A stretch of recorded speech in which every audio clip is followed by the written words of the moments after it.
Baseball on Fox Sports Detroit is presented by Bell Tire.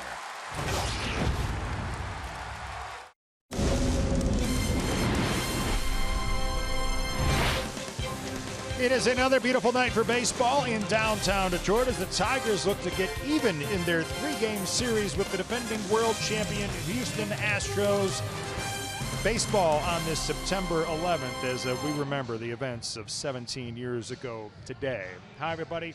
Going to be back with you here in the Coliseum studio. I'm Mickey York. Tigers and Astros coming up in just a couple of minutes. Jordan Zimmermann on the mound tonight against Astros rookie Framber Valdez. Zim coming off his 7th win of the season, and he's pitched well against the Astros in his career, holding them to 3 or fewer runs in 6 of his 7 career starts against the Astros. But this is the best road team in all of baseball, so Zim will have his work cut out for him again tonight as he gets his first crack against the defending world champs this season next. Shep and Gibby coming up with a call. Enjoy your baseball game, everybody.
For great deals, digital coupons, and more.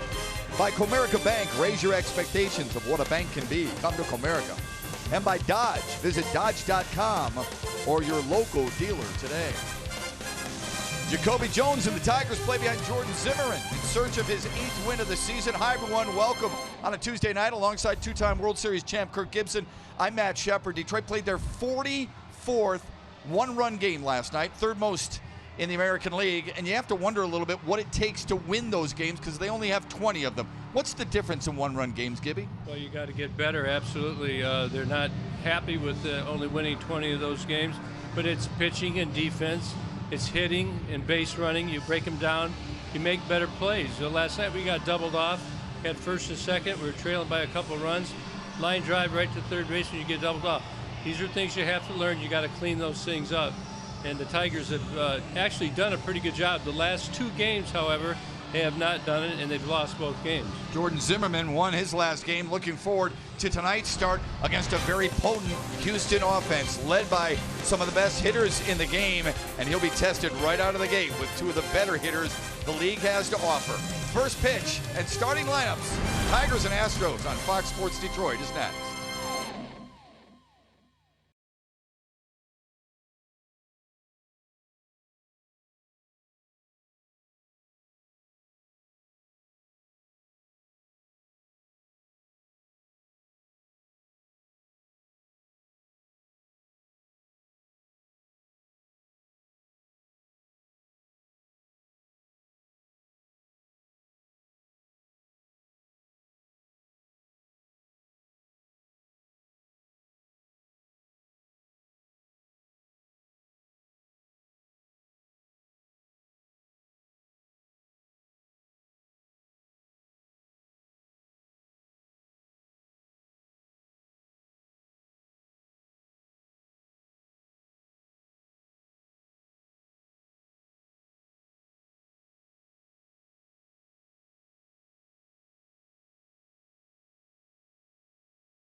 A little warmer than the series opener. Clear skies, 72 degrees on a Tuesday night in the Motor City alongside Kirk Gibson, Trevor Thompson, Mickey York. I'm Matt Shepard. Jordan Zimmerman makes his 22nd start of the year and will face Jose Altuve to lead things off.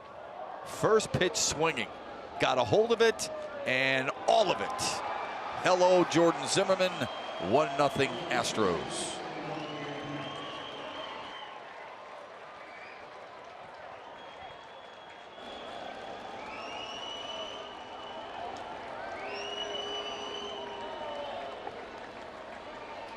What percentage of first pitches of the game do you think are fastballs? High 80s. He's definitely cheating right here. It's my guess is 90% or more, and he just sits on it, gets it full extension. You can see him pull the ball, and it goes out of the park. Good hitter, got a pitch, and execute. 12 homers for the Astros second baseman. And it doesn't get any easier. Alex Bregman stands in. The All-Star Game MVP. There's Altuve looking into the camera.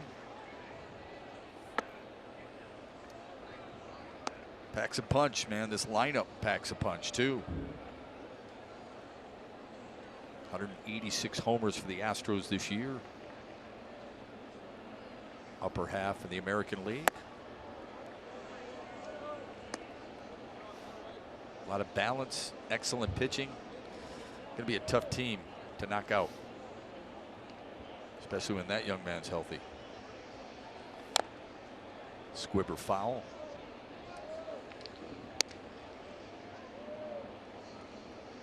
Tigers did a good job of keeping Alex Bregman in check last night. This is his 142nd game played. Steady as she goes. Much improved player. Checked his swing, but went around. Here's the Astros batting order presented by your Metro Detroit Chevy dealers. Got a few new faces in the lineup. Josh Reddick in right, although he was a defensive replacement and a pinch runner last night, 1 for 8 on the road trip. Tony Kemp's in center. He's hit .329 in 55 games while batting 9th this year.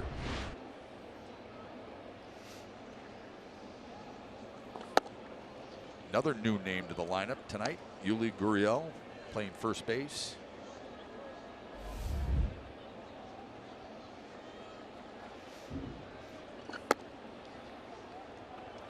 So far, Zim just fastball slider. Jordan Zimmerman this season, you can see 21 starts, throwing less fastballs, more sliders. We'll mix in a curveball and a slight change. Poke to right for a base hit. Jordan Zimmerman, and the Tigers starting pitcher presented by Family Heating, Cooling and Electrical.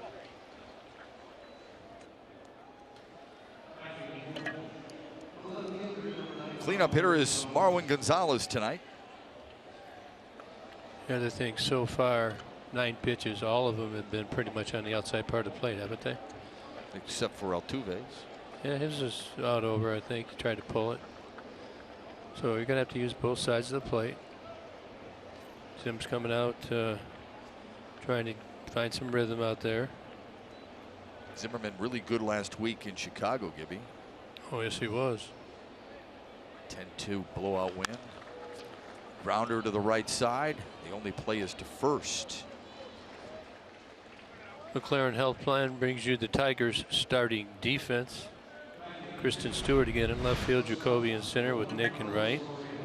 Candy, Nico, Dawal Lugo at second, Ronnie Rodriguez over to first. So Goodrum and Rodriguez have switched positions tonight. What do you think about that? Yeah, well, they've got versatility. And Nico's played well. Grayson Griner at the catcher and Zim on the mound. Now we're going to have to show that replay there because they had no double play because of the shift.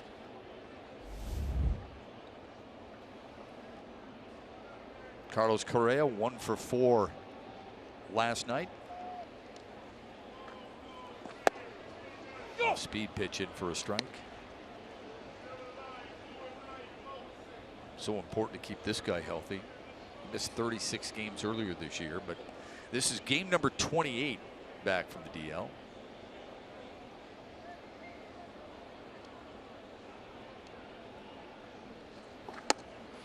Well, 2. Could have been a double play there in the last ground ball. Look at here. We've got the shift on here. He goes over to get it. Nobody's at second. So you got to take your out at first. It's one of the risks. And Gardy's been on the field early every day of this homestand trying to correct mistakes and or quirks of that sort. The middle infielders turning on their double plays, etc. So it's not like it's going unnoticed. It is part of getting your rhythm together as an infield. I'm sure it happens in every team, right? But I just love that Ron Gardner and his staff are working with these guys every single day. Because in baseball, you don't get a chance to practice. It's not like an opportunity to skate or a shoot around or any type of practice like it is in the NFL. It's game after game, and the practice comes prior to. Well, you do practice, but not with specifics, because it'll grind them down because you got young kids here. Right. As we just said, Nico and Ronnie switch spots. They're totally different sides of the diamond tonight. So there's a change that goes within the position change, and you have to be aware of that and understand your role. This was Ramon Santiago earlier today, working on the transfer, on the second base transfer, the double play with Dawal Lugo, who's originally a third baseman, and Ronnie Rodriguez.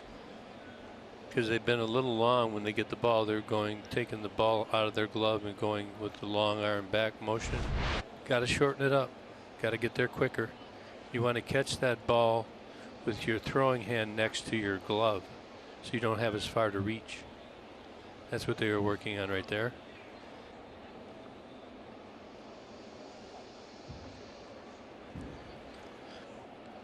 Saw this a little bit last night with Justin Verlander when James McCann was on second base. McCann playing some games.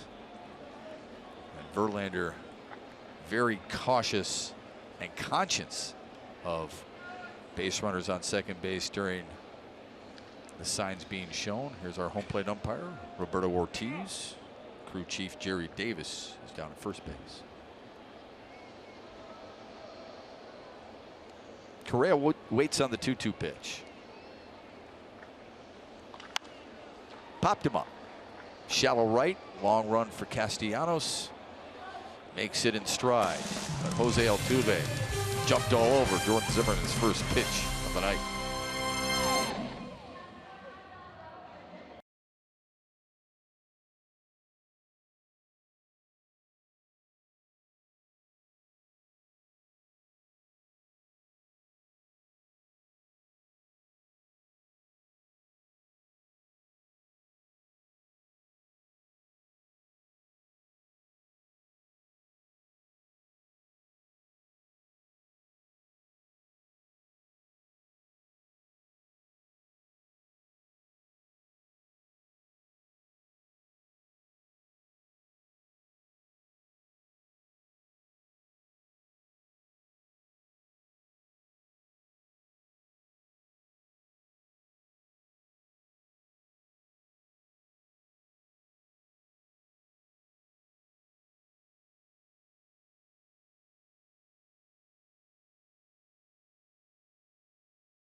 Today's starting pitcher for Houston is presented by MGM Grand Detroit. What's the notebook on Framber Valdez? Well, pretty much 68% fastball. He will throw a two-seamer, runs a lot. 32% curveball. 75% ground ball percentage. That may be the biggest in the league, the most in the league. Houston likes to spin it, so you're going to see a lot of curveballs. And the two-seamer, he'll just throw down the middle and let it run on the righties. Tigers batting order presented by your Southeast Michigan Ford dealers. Just one change from Ron Gardenhire's lineup tonight from last night. Grayson Greiner bats sixth and is behind the dish. Ronnie Rodriguez playing first, as Gibby mentioned, in the defensive alignment rather than shortstop tonight.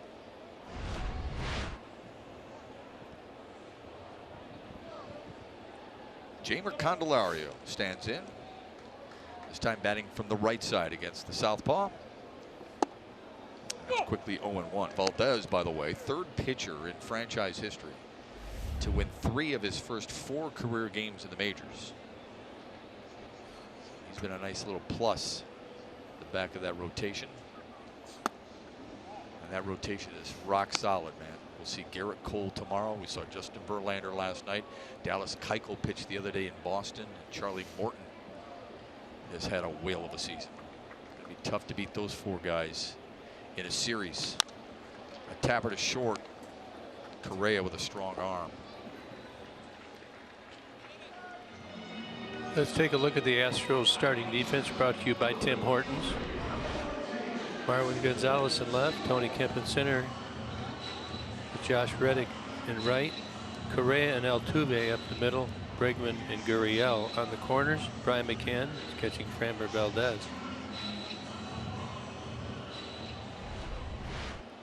Reddick 9 outfield assists on the year. Third most in the American League. Good outfielder. Very good. Here's Kristen Stewart. What'd you think of his at-bats last night, Gibby? I thought he made some good adjustments on a couple of his at-bats. Not so good on others, but he's gonna get a little education here. A lot of power for Kristen Stewart. All smiles again today in that clubhouse, and for good reason. They have his locker position right next to Jared Saltalamacchia and Miguel Cabrera. Saltalamacchia constantly talking to Stewart, helping ease the transition, and yet that familiarity with Toledo. Well, he'll have enough games. He'll get almost, what, 20 games by the time the season ends. That's a good warm-up period. He'll know what he has to work on, and he'll feel good about being in the big leagues next year. They have the shift on against Kristen Stewart. And here's his first major league hit of his career. Curveball. He's seen two other curveballs just at bat. Stayed on this one. Got it by Altuve, mom and dad. Yay. What a thrill that must have been for mom and dad. And he'll take a free pass. Good eye. Are you surprised they played a shift against him? It's a sixth at bat in his major league career. They're already playing the shift. Well, they have the data on him, so the data obviously says that's what you should do. And Houston, they're not shy to shift. Here's Nick Castellanos. Another awesome performance last night, 2 for 3. He'll be ready to swing right out of the gate. Jumps all over lefties, batting .398 against them, number 1 in the American League. Low in the zone, but it's over for a strike. No, if I was Ron Gardenhire, I would think about at certain counts to put men in motion. You know you're going to get ground balls. 75% on the year. Doesn't have a ton of games, but you don't want to be bouncing into double plays. Grounded to third, foul. Time now for the Bernstein advantage. Lofty company for Nick Castellanos with 40 doubles and 20 homers. Hank Greenberg did it 5 times in a Tigers uniform, and Miguel Cabrera has done it 4 so far. He was that good, Hank. 5 times. Nobody else has done it. Well, we had, what, Miggy 4 times? Yeah, Miggy 4 times. Your teammate Lance Parrish, 1983 was a special year for him in that regard. The big wheel. The big wheel. True good guys. Off speed outside. I don't think Valdez looks like he's got a great move. Want to get off of there and make him have some throws. Throw it over there. Worry him a little bit. Doesn't go real deep, coming off a career best 5 1/3 innings in his last outing against Minnesota.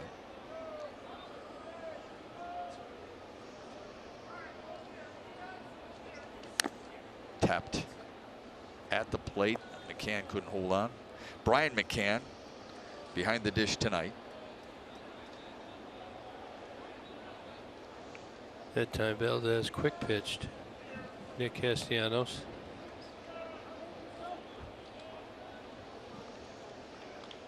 You know, opposing hitters do not like that. It's not illegal. They make note of it, huh? Well, it gets you thinking. 2-2 now to Castellanos. 6 for 12 on the homestand. Shouldn't surprise us. He's been very steady all season long. It is a really hard thing to do. Victor Martinez waits on deck. You've always said it's one thing being steady. Everyone's going to have a lull once in a while. It's how you come out of that skid. Castellanos has done that. Hanging in there. Yeah, he went through a little tough period, but overall. Yeah, who doesn't? Not many. Your good friend George Brett, almost batting .400 that one special season in Kansas City. Yeah, I've seen him break some equipment. I bet you have. Oh, I have.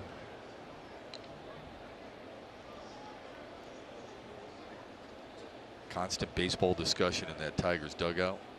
Jacoby Jones and Nico Goodrum there.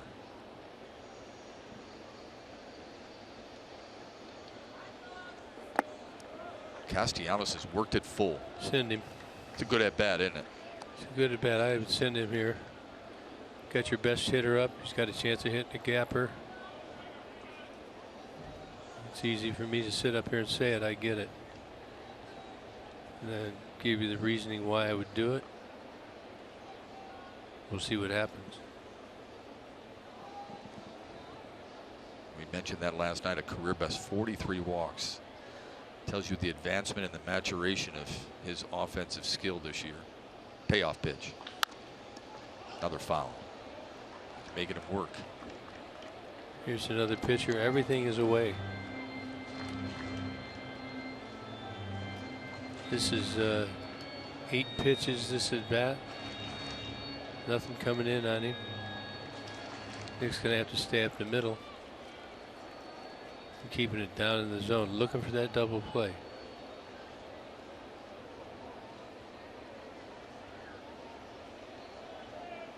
Stewie was not running on that 3-2 count. See if he's going here. Hasn't stolen a base all year. Another foul. You can see that the two-seamer is running down and into Nick now. Doesn't look like much on TV, but you're seeing 4 foul balls in the same spot. What does that tell you? And you see he's just got a little bit of late movement on it. You can't center it.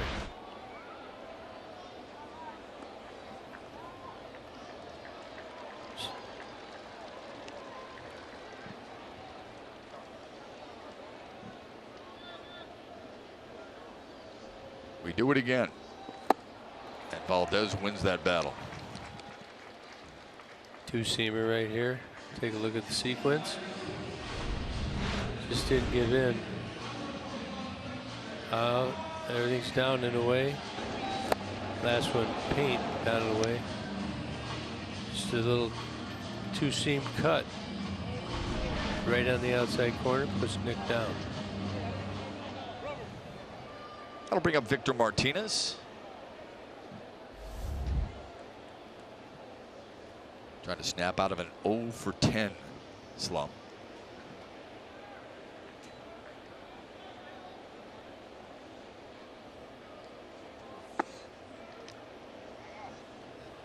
If Detroit combines for 3 or more home runs in this game, bring in a copy of the box score to a participating Arby's location tomorrow and get a free small order of curly fries. You can find a copy of that box score in your newspaper or on the Tigers page at foxsportsdetroit.com.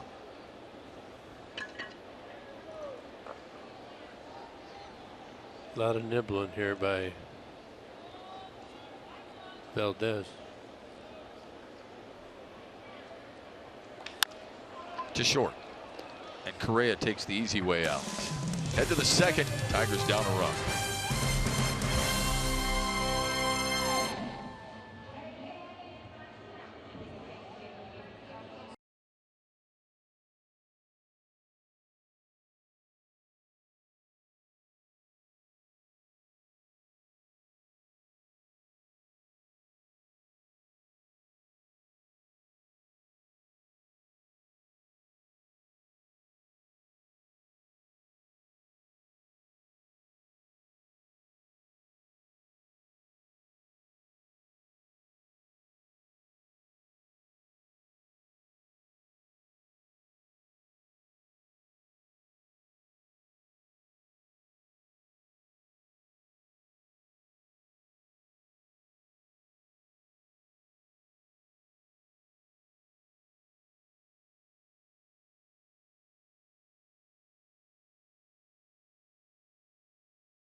Tigers baseball on Fox Sports Detroit is brought to you by Bell Tire. For tires and auto service, everybody needs a Bell Tire guy. And by Chevy Silverado, the most dependable, longest-lasting full-size pickups on the road. Beautiful ceremony before tonight's first pitch. The first responders, the brave men and women of the armed services, and the police and firefighters and EMS, we salute them on this special September 11th, 17th anniversary of when our world stood still. But those men and women keep on fighting for us. Thank you. Inning number 2, Josh Reddick, Tyler White, and Brian McCann due up. Zimmerman, a 16-pitch first frame.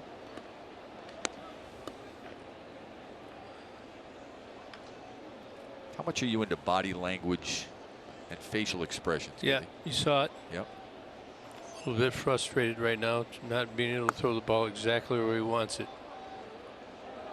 I think he's trying to work the umpire a little bit. He is a rookie. Not getting the calls. That's a strike right there as well. The umpire, the rookie, you're saying, Roberto Ortiz, right? Yeah, it says right here he's a minor league fill-in umpire. Pitchers have a high ERA in 10 games umpired by Ortiz. High walks per 9. Zim's never thrown to him before, but he's just, you can see he's got a tight zone right now. Got to be patient. Hopefully he'll open it up a little bit. Zimmerman has alternated wins and losses in each of his last 6, so trying to buck that trend after winning in Chicago his last time out. This is Tyler White, who had himself a night last night, 2 for 3 and an RBI. Houston won it 3-2 on 5 singles, folks. They only had those 5 hits and all were singles. Keep an eye on Reddick. He's a good steal. Zim misses here, behind in the count again. Again, saw some frustration on his face. 5 straight pitches out of the zone for Jordan Zimmerman. There's one over. Change pitches. Did not go with the fastball. Sometimes it takes you, as you get later in the season, a little bit of time to go, a couple innings to get really loose, totally loose.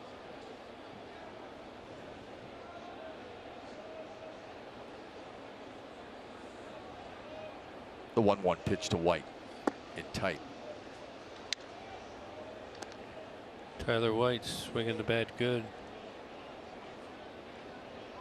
He's hitting a lot of cutters and sliders. Got 4 home runs and 3 doubles and 47 at bats. His last one. He's been on fire. He got some pop. Been really good since the All-Star break too. And we're going to make a little thing up here, and we were talking, I believe it was yesterday and the day before, about leads. Yeah. And I see you got your stopwatch there, Kimmy. Well, I've got it. So more, you know, right down this line is more direct. Where these guys are back, there's makes it a little further. Gets away from Ronnie Rodriguez.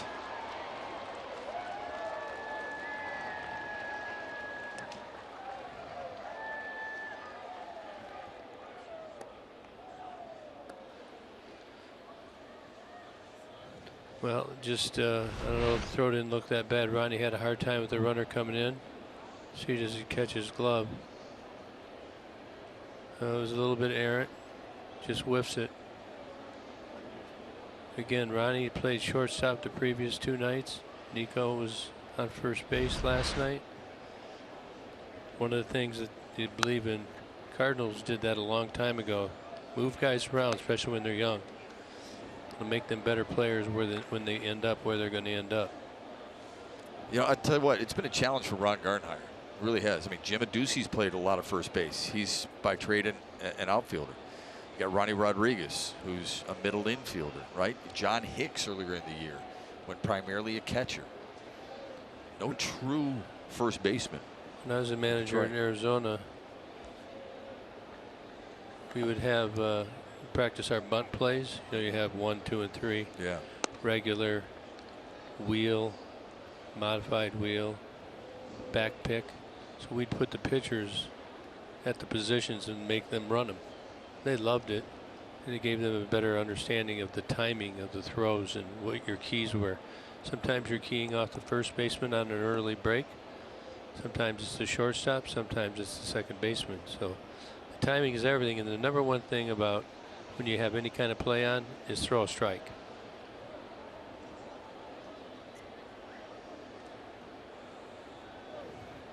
Been a long first couple of batters here in this second inning for Jordan Zimmerman.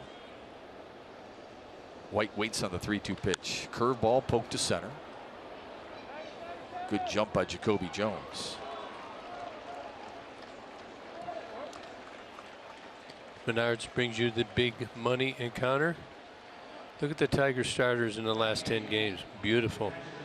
ERA at 2.56, whip below 1. 9.9 strikeouts per 9 innings. Not walking many. That batting average against, really impressive. So they've done a good job. Been in a lot of tight games. Tigers have the Astros tonight, then again tomorrow, day off. Then they go down to Cleveland, and they're no slouch either. So that's 3 pretty good clubs that you're playing. St. Louis. St. Louis, this Houston team, then Cleveland.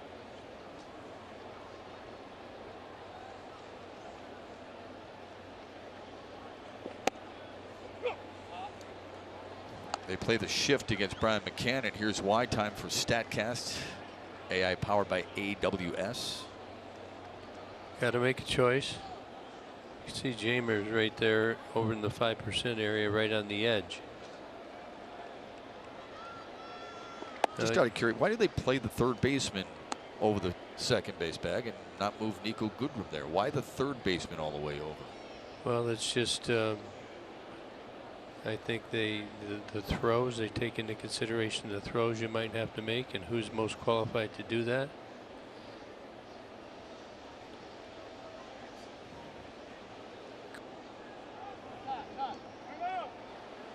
McCann granted time. Now we're going to put the spray chart up again. If you're going to look, he's over here in the 5. Well, why do you think that is? Because he's got to get to third base. See, if he moves out here, he's in a race and he can't do it. So he'd like to be over probably a little further, but can't because he's got coverage responsibilities. 2-1 now to Brian McCann. Be interesting to see at the end of this inning if Jordan Zimmerman has a conversation with the home plate umpire.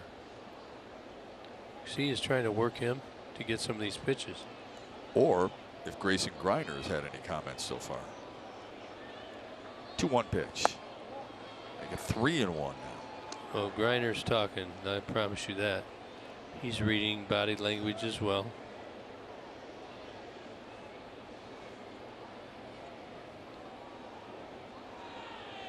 McCann, originally a second-round pick of the Atlanta Braves. He's played in New York as well with the Yankees. First year in Houston was a year ago. Here's the 3-1 pitch to him. Scalded foul.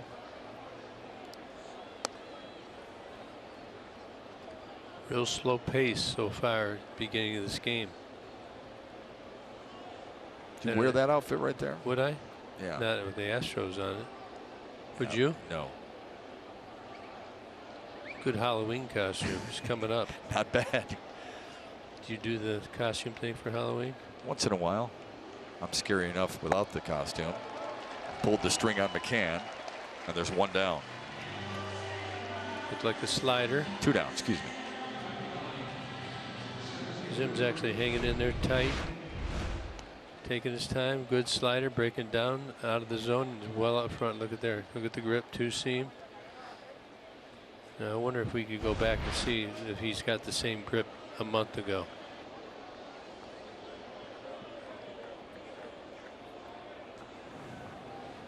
Here's Tony Kemp locking down center field for the Astros on this Tuesday night.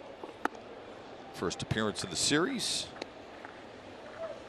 hit the go-ahead 2-run pinch hit double Friday night in Boston to beat the Red Sox.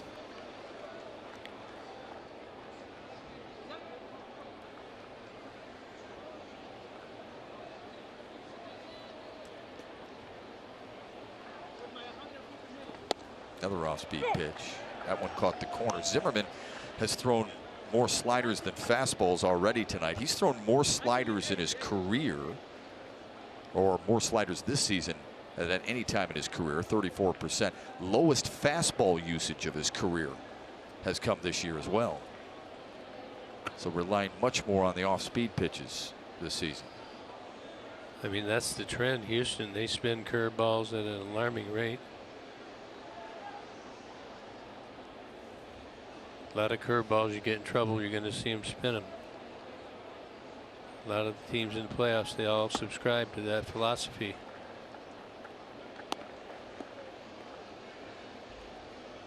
As a pitcher, they have to know, right, that this Houston team has a very good eye. They're a patient club, and yet they're also aggressive, which seems like a contradiction, but it's not with this team.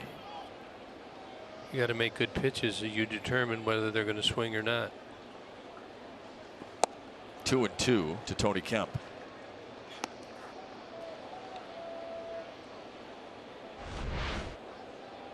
Take a look right here. It just kind of throws it right by him. Knowing how late he was on that fastball, would you do it again? Probably would. Yep.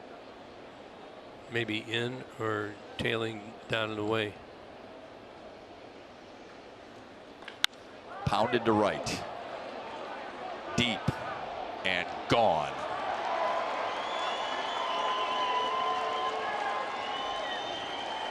Quick inside.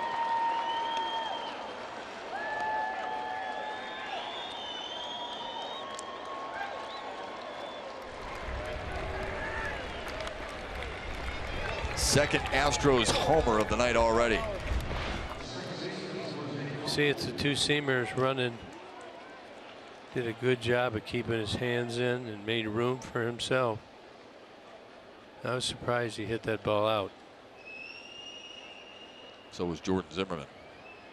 He made a good pitch, but he got him. Sixth homer of the year for Tony Kemp. And Jose Altuve, who ambushed Zimmerman on the very first pitch of the night. His 11th career leadoff homer back in the first, and first of this season.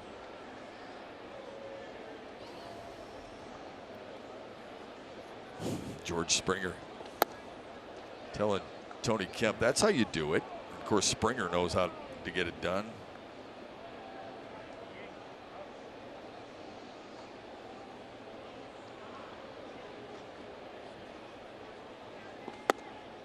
No. 2-1 to Jose Altuve, last year's American League MVP.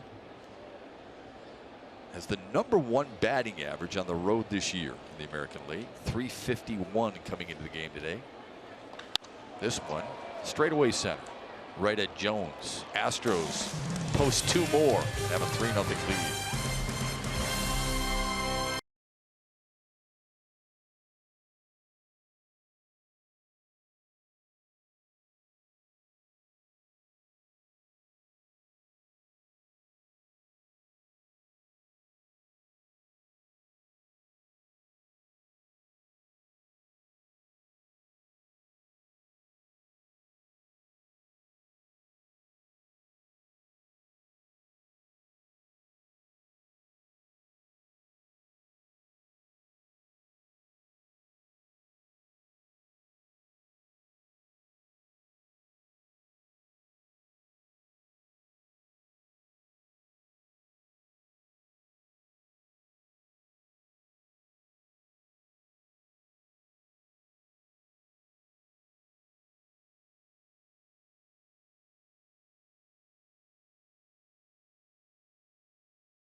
This is Tony Kemp against Jordan Zimmerman. Look, he's pretty much all the way. He wouldn't. He looked slow, and then he throws one right up and in, and the kid brings his hands in, barrels it. And I think Zim's surprised. I was a little surprised. And I didn't scout him. I don't know if he's. I'm going to look into it, but got to kind of tip your cap. That was borderline up, borderline in, and he deposits it into the bullpen, or the old bullpen, I should say. Zimmerman is now allowed 23 bombs on the year. Yeah, he just Valdez just got a call right there that Zim is not getting. See if the Tigers can generate some offense with Nico Goodrum. Yeah, it's a good idea. The Tigers need to pick up Zim right now. Matt Boyd threw a good game. I thought Fulmer threw a pretty good game.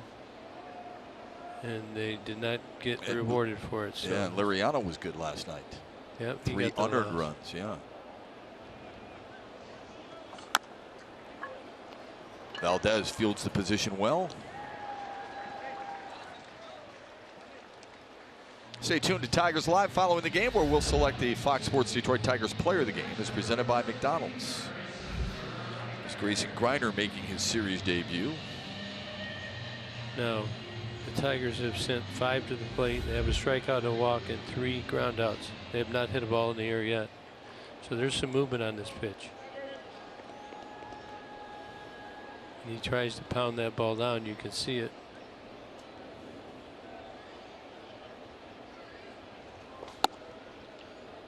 Had a good shot of Rick Anderson talking with Jordan Zimmerman in the dugout.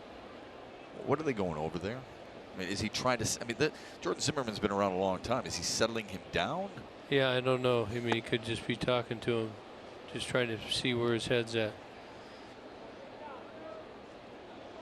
Rick Anderson is really good at that, by the way, folks.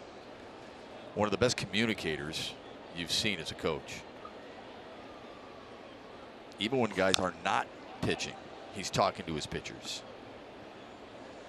It's a big reason why the staff kind of gravitates to him so much.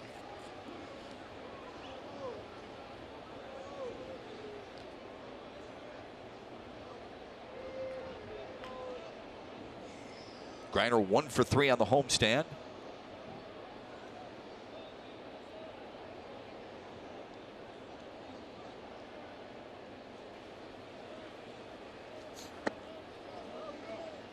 Did not go. Now I got to note that Jerry Davis, first base umpire, rarely calls a swing. And that one was not a swing, he says.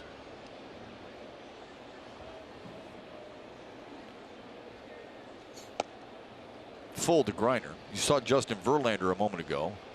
Picked up the win last night, his 15th of the season. Had 10 strikeouts. Tomorrow, Tigers Live. You don't want to miss the conversation he has with Mickey York. A lot of emotion on Justin Verlander last night during that well put together video before the game.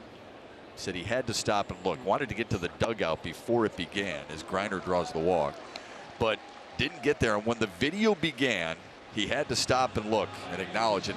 The thing that made him most emotional was the shot of former Tigers owner Mike Ilitch. Deep breath.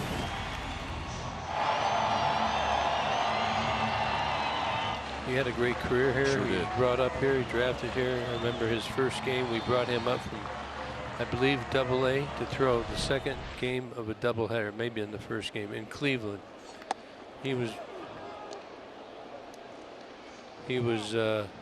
blowing gas. I mean, 98 miles an hour. He came out and he couldn't get anything else over, and they started swatting him.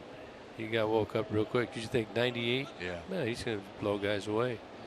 Cleveland, they adjusted quickly. Pitched decent, but certainly turned into a great pitcher for the Tigers. Great pick. A lot of winner.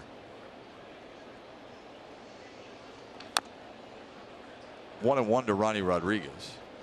You know, I like what he said after the game too, Gibby, when people asked him if he was surprised by the crowd reaction. He said, no, not from this crowd who's been so good to me my entire career.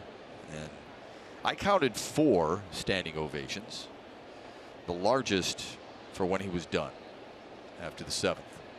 And he threw a beauty for him. Sure did. It was beatable. Tigers had their opportunities, but they did not capitalize on them. Houston with 3 unearned runs last night to win it. Verlander and Garrett Cole, the only teammates with 250 strikeouts or more this year. We'll see Garrett Cole in the wrap-up in a matinee tomorrow. You're going to win a lot of games when you have 2 Cy Young Award candidates. Oh yeah, on your team.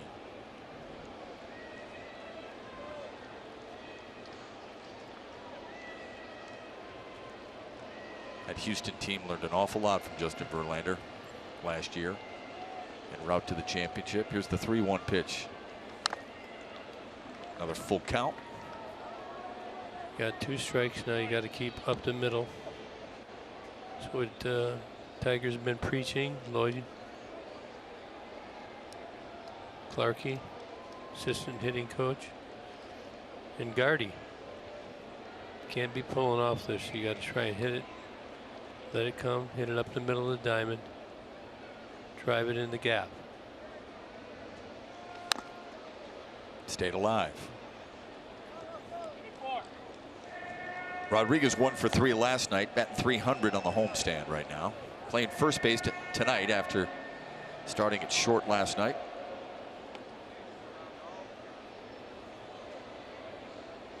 We got to ask him what his favorite position is. What do you think he'd say? Shortstop.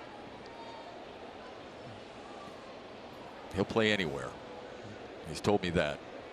But shortstop is his natural position. How many balls by the righties have been pulled to foul like that? Castellanos had a bunch of them, so it's telling you that ball is cutting in on them.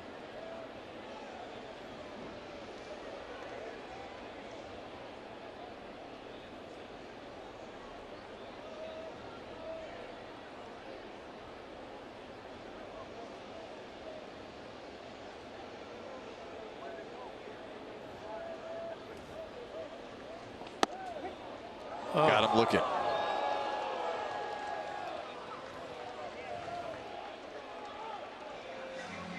And Detroit is not getting the good side of the calls here.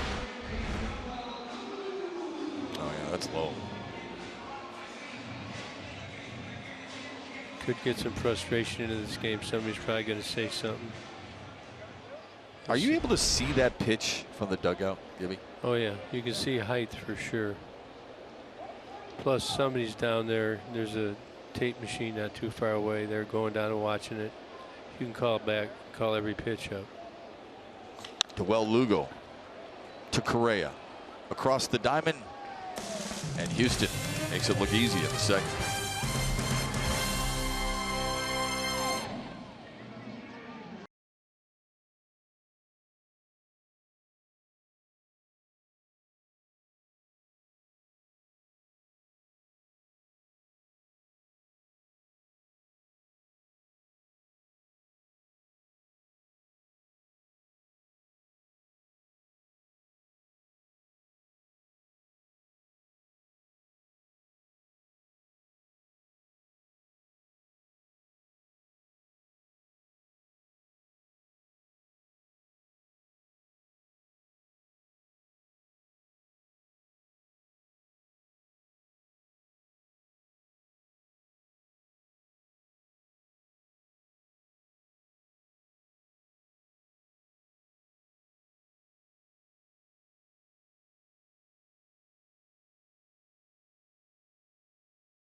bullpen. As you guys all know, I'm usually pretty focused and in my zone. But they started playing the tribute video, and I couldn't help but stop and look at it and just take a minute and just be out there with the fans and appreciating some moments that we've shared together over the last 13 years.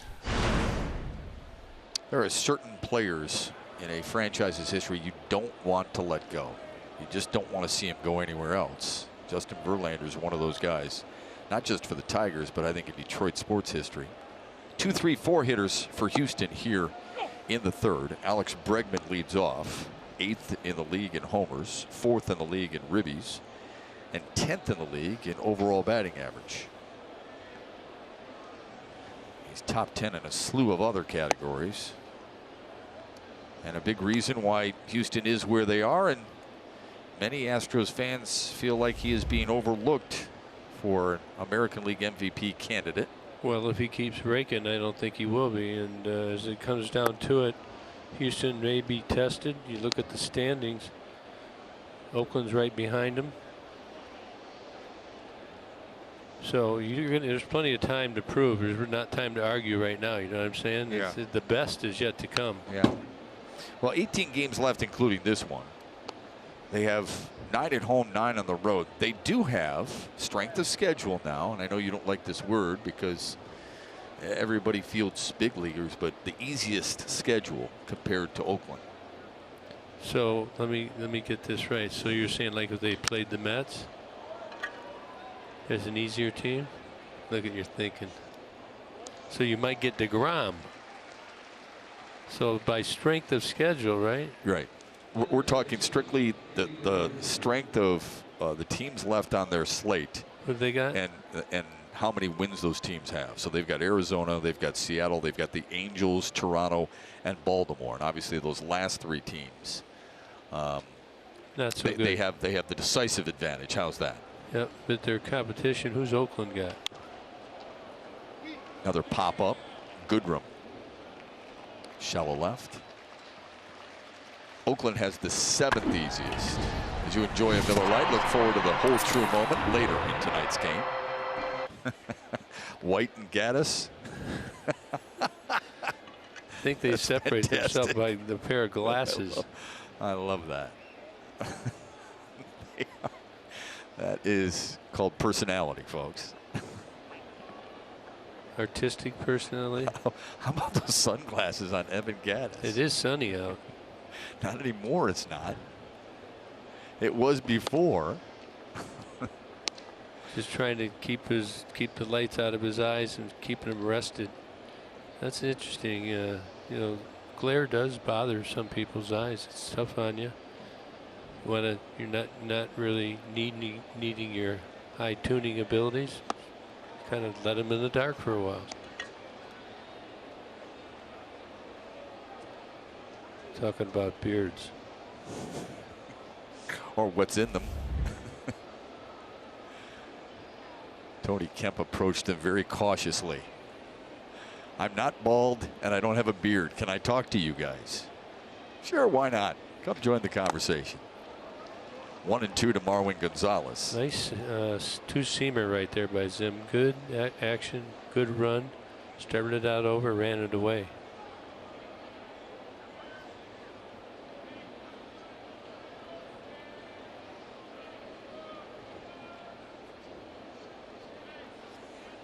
One-two pitch. Good depth to that slider right there. We were talking about Houston and Oakland and the win probability and what's left. There's a look at what the A's have left. 11 on the road. So there's the strength of schedule. 47% to about just under 45%. So you're saying the Astros have the edge? I'm saying the Astros have the edge. That's right. They've got home games and a weaker schedule. Drilled to right. Castellanos. And Jordan Zimmerman, a much easier time here in the third after then a 25 pitch second.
Closest to you, and Matt Hall at the back end there, brought up. Chevy's most dependable players. A couple of 25-year-olds prospects. Turnbull more a starter. Hall, I think they'd look at as a reliever. 9-2 this season. Quick ascent by Matt Hall. Turnbull's got good stuff. I've watched him. He's got 3 good pitches. Maybe you could call it 4. Looking for consistency. Out of the University of Alabama, Spencer Turnbull. But the thing about it is that it's a land of opportunity in the Tigers organization. Well, I had a chance, Trevor Thompson and I had a chance to talk with Matt Hall before the game. And we were just talking to him a little bit about his quick rise through the organization and what he delivers. And look, he knows. I mean, he's primarily a curveball pitcher. Jacoby Jones gets under it. Should be an easy play for Gurriel at first, and it is. Well, let's take a look at Matt Hall. Here's a bunch of curveballs right here. You see a good snap dragon. I would think for sure one of his ways to the big leagues is to get this and get left-handed hitters out. Need one of those on every squad. I mean, obviously you'd like to have him get righties out as well. The Tigers really have only had Daniel Stump so far this year. Blaine Hardy started quite a few games. He's been hurt. So you need left-handers. Yeah, no doubt. Grew up 10 minutes from Kauffman Stadium in Kansas City. So grew up as a Royals fan, and when he was acquired by the Tigers, he threw all his Royals stuff away and bought the English D. Speaking of Kauffman Stadium, have you seen that thing that came out about ranking the stadiums? I did not, but that's one of my favorite stadiums. Where do you think that was ranked? It probably doesn't get enough pub. No, it was top 3rd. What do you think number 1 would be? I like Camden Yards an awful lot.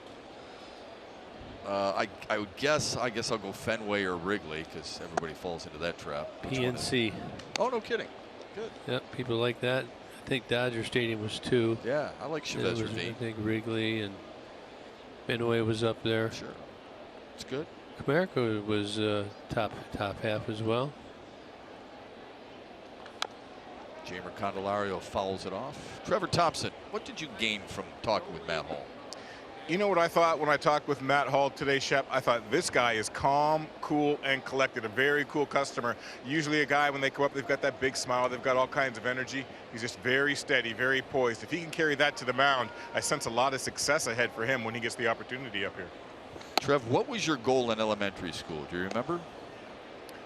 I can't even think back that far. Okay, I'm an old man. How do I know? Well, Matt Hall told you, right? He was going to be. He wanted to be a ball player from the fourth grade on. Right. His 4th grade teacher, he told him he wanted to be a ball player. She said, "Okay, that's good, but pick something else. What else might you want to do?" Just in case he wouldn't do it. Just in case. He would not do it. There's a base hit for Jamer Candelario. Well, social media's got to get into it. Matt Hall comes with the tweet. Guess you can say dreams do come true. So that's pretty awesome. Huh? That is. That's fantastic. His mom, by the way, is a 4th grade school teacher. So he goes back and talks to his mother's class frequently.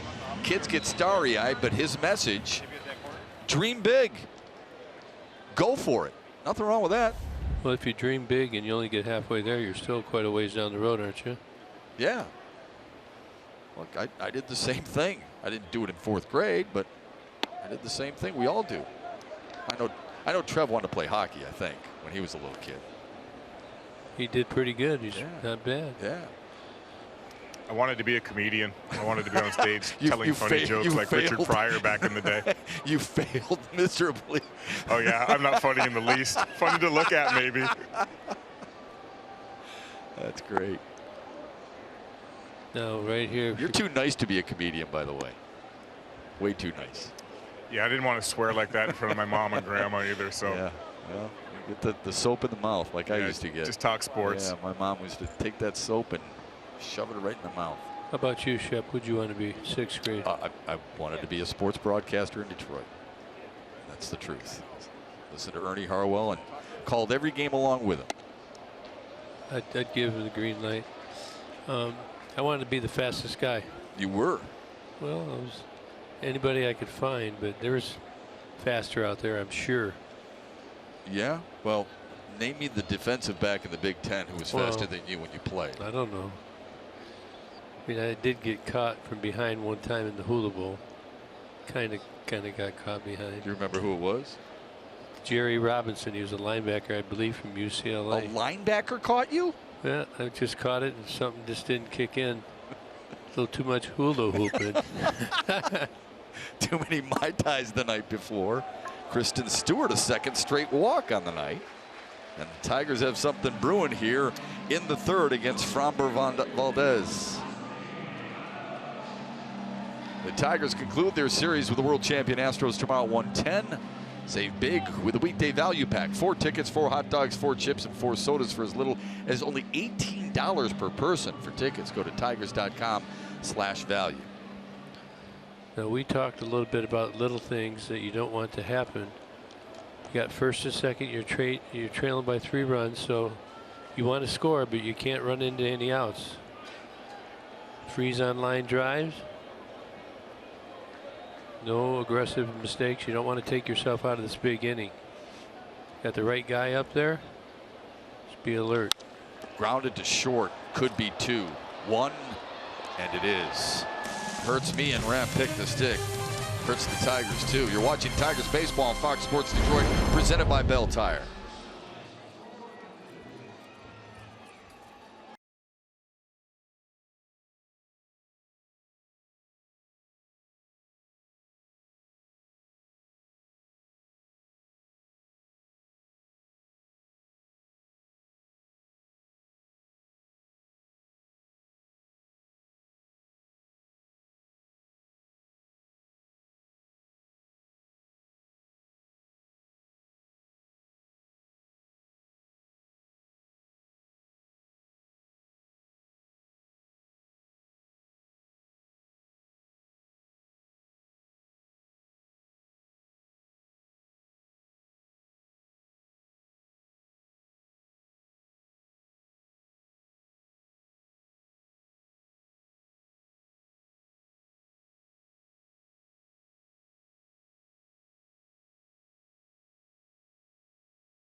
The top of the 4th inning, and I'm with a couple of very special guests here. Scott Smith, Sergeant Scott Smith of the Troy Police Department, and his wife Cheryl are with me now. And Scott has been a police officer for the last 27 years, the last 23 in Troy. He threw out the first pitch earlier today. And Scott, I know the last couple of years have been pretty tough for you. Tell the audience what you've been going through. I've had 2 brain tumors removed, and I'm currently undergoing chemotherapy at through Henry Ford Hospital. And it's been a rough couple of years.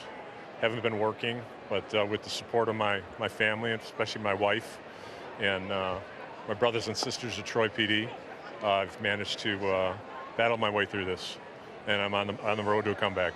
Well, we're all behind you on that road to recovery, certainly, and you got to throw out the first pitch today as part of the first responders here on 9/11. What did that mean to you, and what made that special to you and the family and the crew that are with you tonight? It is a true honor. The Tigers have been especially gracious to do this for me, as well as Belfour Restoration. It's been a dream of mine. I played high school baseball. I used to pitch. You wouldn't have known after my pitch today, but I used to pitch, and back in the day, the Cincinnati Reds had kind of a gong show like the Detroit Lions used to have. And our high school coach took some of us down to Redford, and we tried out for the Reds. And they told me I was great velocity, but wild, which happened today. So the velocity was good, but I managed to bounce one up there. That's sometimes known as effectively wild. Now let me ask you, just in relation to 9/11, what it means to you and the guys of the Troy Police Department and the fellow first responders that were here today. What does it mean to be recognized? How important is that at this time? It's extremely important to us, especially in these times. It's nice to be recognized for the positive things that we do, and we don't get the credit for the positive things that we do in the community. All of us, most of us, are in the game to help people and to get the bad people off the streets. Yes, there's a few bad apples, as in any occupation, but the majority of us are honest, hardworking, good, God-fearing people, and that's how I live my life, and how I know the rest of us live our lives at Troy PDA. We certainly appreciate your service. Thank you very much, and we're all behind you in your recovery. Thanks for this, and thank you, Cheryl, as well. Thank you very much. Shep, Gibby, back upstairs. Trevor, thank him for us as well, please. Yeah, certainly the guys upstairs are thanking you as well, guys. So thank you very much, and pass that on to your fellow workers. Okay, Gibby, hi to you as well. And one of the biggest honors I have the last 2 years is speaking to the first responders in Washtenaw County last couple of seasons, and it's been moving because of their sacrifice. Reddick to short. Nice play by Goodrum. Good hands and a really good arm that pulled Rodriguez off the bag, though. Yeah, he had to back up on this ball because it was hit sharply and he needed to take a little drop step. And Reddick getting down the line quickly. And the throw pulls Ronnie off the that ate him up. You see, when he wound up, Nico, he realized that, oh man, that he's getting down the line. Then he put a little extra on it and sailed high, and he's going to be safe. Give him an error on that? Yep. Second error of the night for Detroit, third in the series. And here's Tyler White, the designated hitter. Fouled it just in front of Gibby. That's on it. I know. White has 31 RBIs since the start of August. That's number 4 in the American League during that span. So he's kind of caught fire. You were talking earlier about how he's been able to really find his hitting groove since the All-Star break. 11 homers, and he's got 11 on the year, so all 11, and 35 RBIs have come post All-Star break. That's how hot this guy's been. Hitting the breaking balls really well. Cutters and sliders. Nice pitch by Zimmerman to make it 0-2. Now you're the hitter, you take that, you're processing. What is he thinking? I don't know that you're sitting on a certain pitch, although some do. I did at the end of my career. But you have an idea of recognition.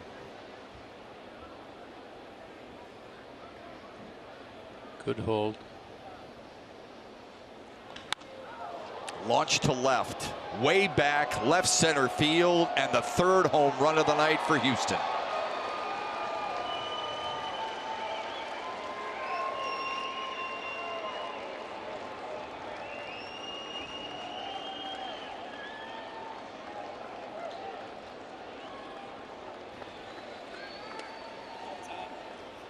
That boy's strong, man. Ball was off the plate almost away. You see, it's the hanger. He's strong. He stayed through the ball, carried out of the park. The air hurts, doesn't it? They're doing something right.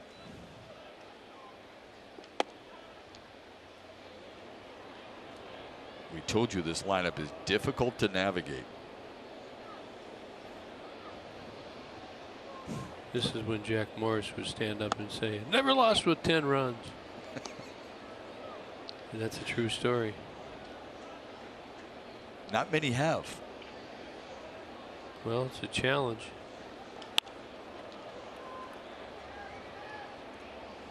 Candelario, and there's 2 down.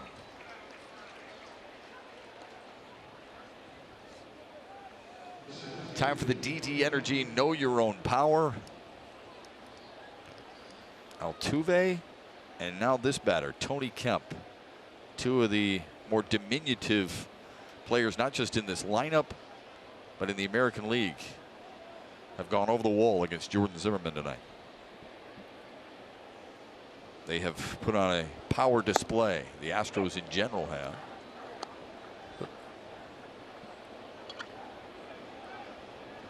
Five feet 6 inches. Yeah, good pop though. How about this? Last night, Houston won 3-2 on 5 singles. Tonight, they're up 5-zip. They have 3 homers. 3 of their 4 hits have left the yard. Kemp punches it to left, and he's 2 for 2.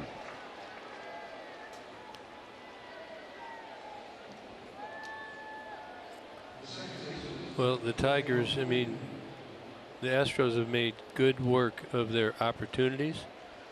Tigers have not. You had a man in first and second. Nobody, you had 1 out actually.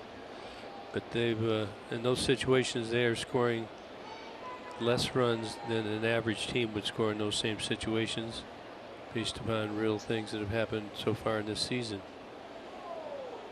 So, men on first and second. They've had 83 chances. They've scored 93 runs. An average team would score 117. That goes in, rides into the batting with runners in scoring position.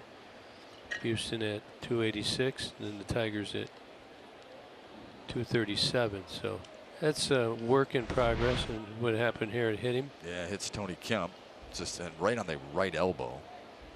That's Funny the second time Zimmermann has thrown to first and hit the runner. Remember, he hit Josh Reddick earlier.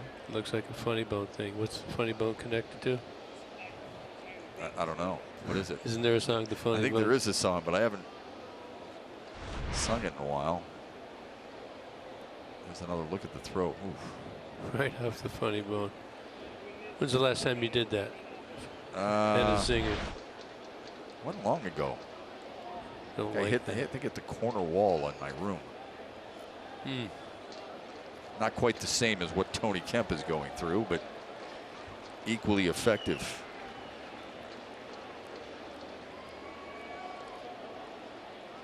Tony Kemp's right now ready to tell Ronnie Rodriguez, forget about the pat on the backside. How about catching the ball? Yeah. Protect me. Jose Altuve 1 for 2 tonight. He's got a 9-game road hitting streak now. Good lead.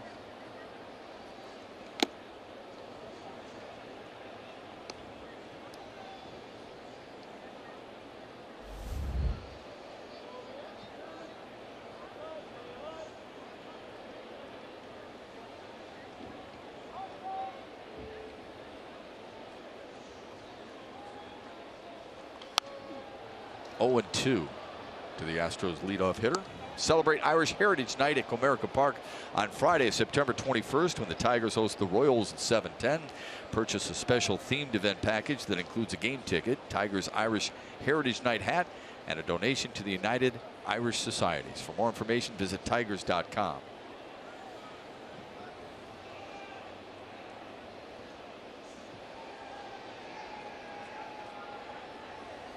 There goes Kemp. Up the middle by Altuve. Kemp will scamper to third, and the Astros have runners at the corners with 2 down. Well, Jordan Zimmermann right there, that was on a heater. He's throwing less than 50% of his fastballs for strikes, but it has given up 3 hits on the fastball. And there's an interference right here. Look at the umpire. See, Kemp would have not made it, probably would have been awarded third base. Watch right here. Lugo's in the way. The umpire's going to put his arm up right now. That's not a great turn by Kemp at second base, is it? You're taught to hit that inside part of the bag, and Lugo was standing right next to the bag. I'm not saying it's the wrong call. I'm just. Yeah, when you're stealing, you're going straight. Then you have to amend your route, adjust it. So it's kind of hard, but Lugo was in his way, and he just got his feet tangled up. I think if he would have got thrown out, he would have been awarded. Alex Bregman in an 0-1 hole. 49 straight games in which he's reached base on the road. Second longest in club history. but 0 for 2 tonight. The longest is a 51 road streak by Jeff Bagwell back in 1999. Zach Reininger warming up for Detroit.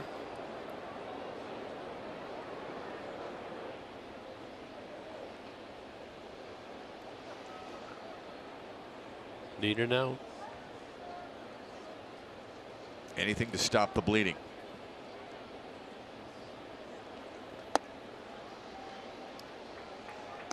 Astros are going for it. Trying to bury the Tigers right now. Trying to get them down. Don't let them up. Jordan Zimmerman, on the other hand, is trying to get out of this inning with no more damage.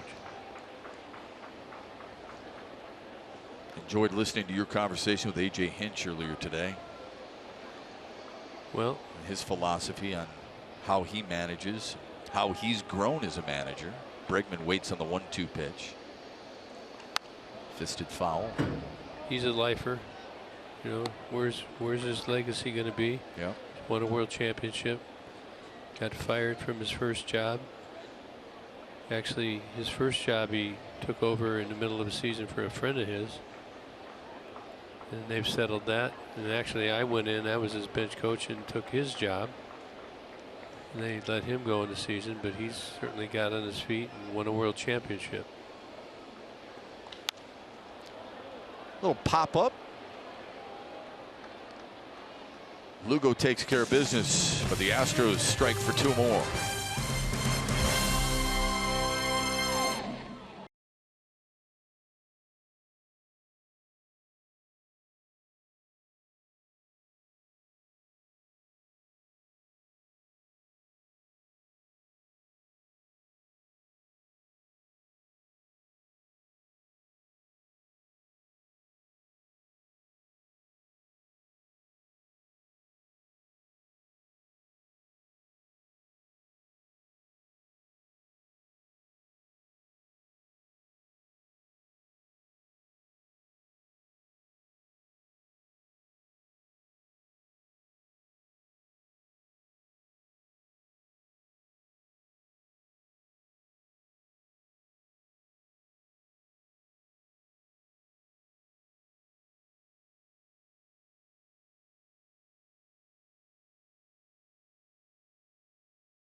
As we head to the bottom of the 4th, there are some Astros fans in attendance for sure. Not as many as we saw from St. Louis Cardinals faithful.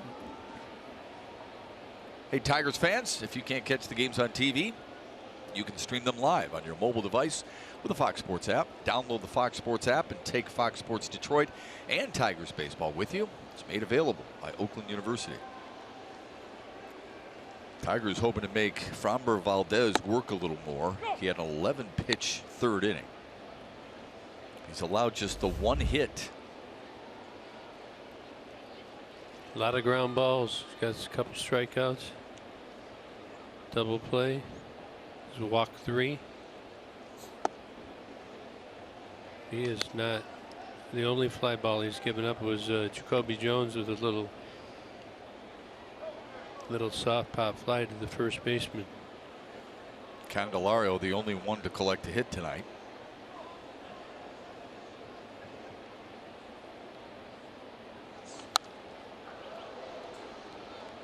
It's up to Victor to get it going. Nick had what do we have? First and second, 1 out. Nick went after a fastball, double play. Hit it hard, but right at Correa. Well, we talked about it. Framber Valdez is 75% ground ball percentage. That is. Josh Reddick is positioned perfectly.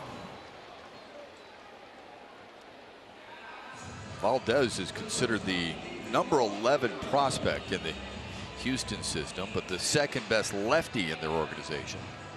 He's come up and made quite the impression. 3-1 coming into the game today with a 1.37 ERA and a whip of right around 1. So he walks a fair amount, so that tells you, even though he walks, he's not giving up many hits, huh? Right, right. Coming into the game in about 20 innings. 10 walks and 11 hits.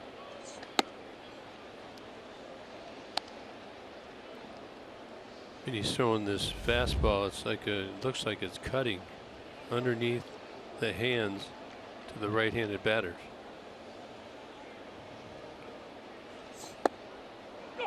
Oh, that's a ball. That makes it tougher. Yeah, that's the second time tonight where you have openly questioned on a low pitch to Roberto Ortiz, the home plate umpire. Let's just go both ways. Yep. That's all athletes ever look for. I don't care what sport you're playing. They're looking for consistency from an umpire, a referee, whatever it may be. Right? Yeah, if I was out in center field and watching this and he called one bat at me, you'd have to have a conversation coming up. Poked down the right field line and into the corner. Nico Goodrum digging for second. Had a double last night, and he's got a one-out double here in the 4th. That's good hitting right there. He tried to backdoor that curveball.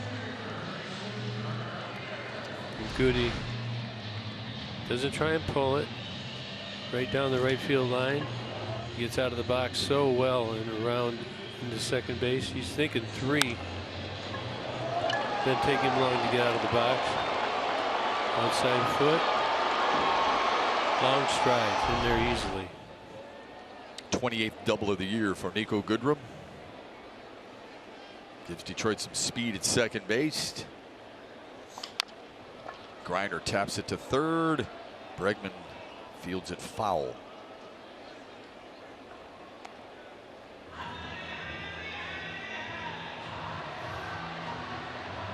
Shows you how fast Nico Goodrum is. 24.7 foot per second.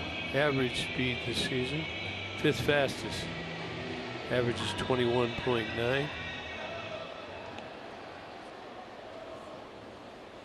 But to dig in and find out I'm sorry, every time you see, and I think he's a phenomenal player, I love watching him, but every time you see Jose Altuve matched up with somebody, whether it be at home plate, second base, wherever it may be, you can't get over how tiny he is, how much shorter he is than anybody else. But man, he's such a good player. He is. He's got great balance. Drives the ball so well. Never really seems like he's off balance. Feet are always underneath him. Plus, he looks like he just loves playing every day, doesn't he? I mean, those are the guys I really enjoy watching. Always playing with a smile on his face. Francisco Lindor's a lot like that. A.J. Hinch, he told us he hangs with Bregman, right? Correa. Yeah. 2 down. There were a couple other guys in. Yeah. Well, here's what happened. A good story. Yeah, Alex Bregman made it a point to learn Spanish. He wanted to make sure he didn't miss out on anything that was being said. And not because he was wondering if anyone was talking about, but just because he wanted to have that conversation. So he really grew on Altuve, on Correa, and guys like that. And now they can have conversations in English or Spanish and feel comfortable around one another. They say that they do it every day. But that's just a way to communicate with your teammates, I guess. And we've heard a lot of stories recently about recommendations to learn languages for all. Yeah, making that effort means a lot to a lot of the Hispanic players.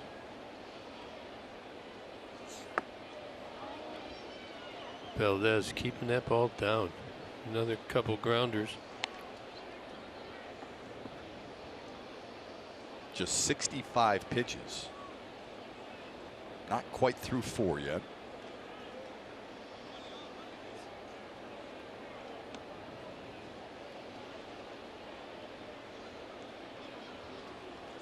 He's got a funky component to his motion. Yeah, he does. It's like he almost short arms you. 2-1. Team's batting just a $164 against him coming into the game.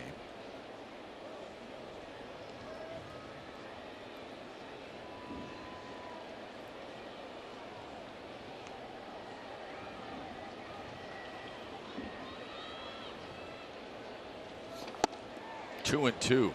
Heavy swing from Rodriguez, who struck out looking back in the second. Well, Ronnie, he does let it go. He's not going for a single here. You see that ball cutting down underneath the swing path? Yeah. Just disappeared. And it's very subtle on TV, but it's big when you're at the plate.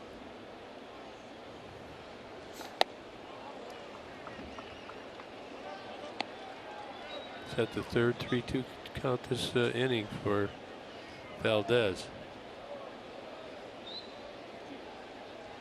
And if you want it, you're telling yourself, get it up, right? Yeah. Well, we have two guys called out on that pitch, so if it's down, you're going to have to swing at it.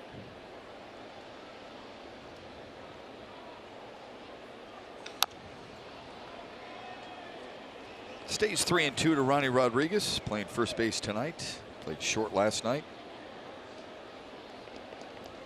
3 for 11 on the homestand so far. He looks like I know he can hit the ball the other way. He's got good pop that way as well. It just seems like he's pulling off the ball a little bit. Had some success earlier when he came up, and now being pitched a little more carefully. Cat's out of the bag. Runners now at the corners. You won't want to miss the 2018 Michigan Sports Hall of Fame induction ceremony Friday, September 28th at the Soundboard at Motor City Casino. Join us as we celebrate B.J. Armstrong, T.J. Duckett, and many others. Tickets start at just $25.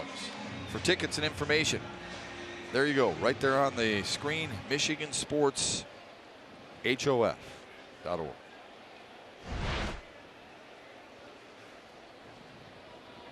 Like to go, I think we'll be in Milwaukee. Tigers will be there. Closing things out for 2018. DeWalt Lugo looks at one wide. Valdez laboring just a little bit in this inning. What do you notice? Yeah, a lot of pitches. He's trying to stay to his plan, keeping that ball down, looking for the ground balls. Starting to miss some arm side high. Not quite getting it there. For Lugo, need to just be patient, look for something middle of the plate. Take it if it's not there. Grounded to third, foul.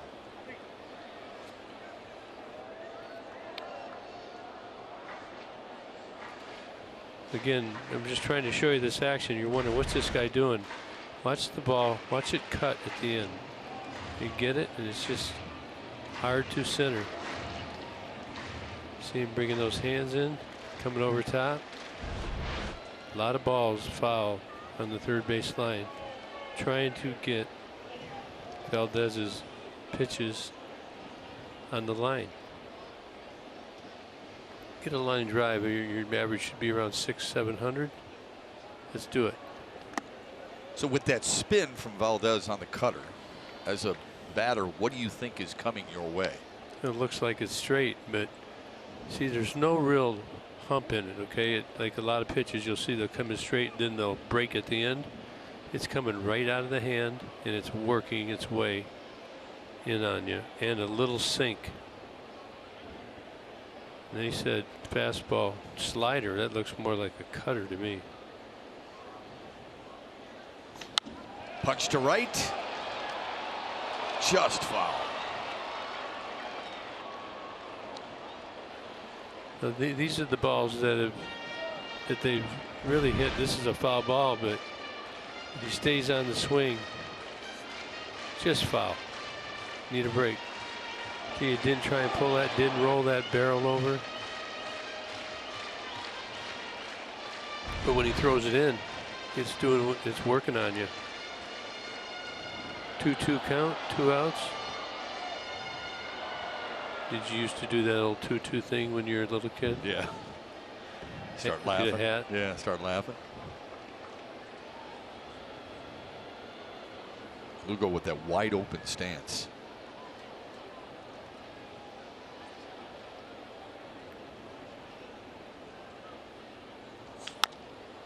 To short. Oh, it took a wild hop and over the head of Correa, and the Tigers are on the board. Take it.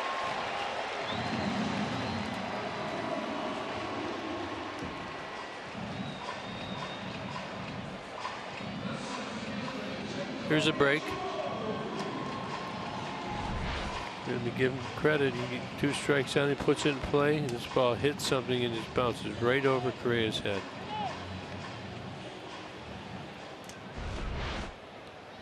Nico comes in to score.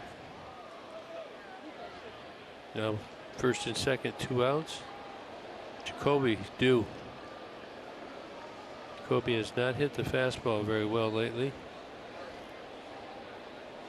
Ranks down towards the bottom. This would be a good time. He's hit some line drives and has not been rewarded about the last 3-4 games. Popped up to first his first time up. That one gets away from McCann.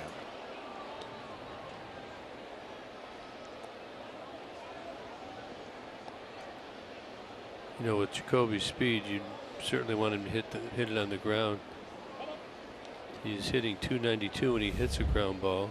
Average player is about .240, so he's above that.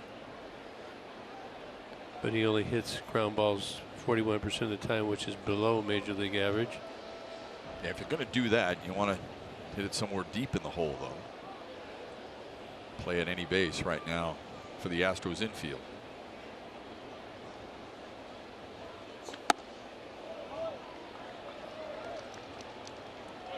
Really making Valdez work here in the 4th.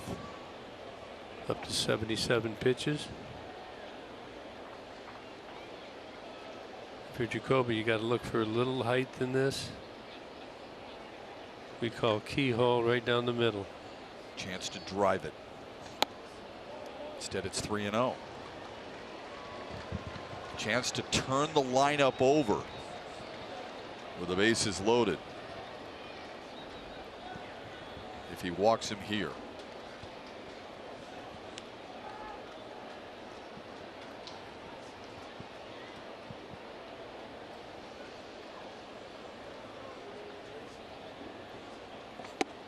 That one's in there. 3-1. Hey, you wouldn't want to swing at that. That ball cut right in on the hands. It looked like it was going to be out over the plate. Valdez, you can see the inning by inning pitch count. 28 so far in the 4th.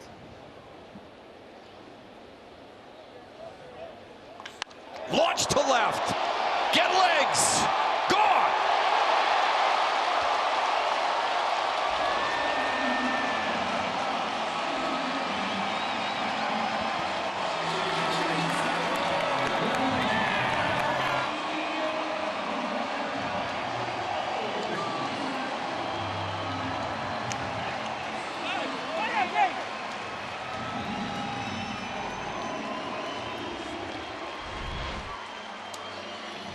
.111 miles an hour off the bat here.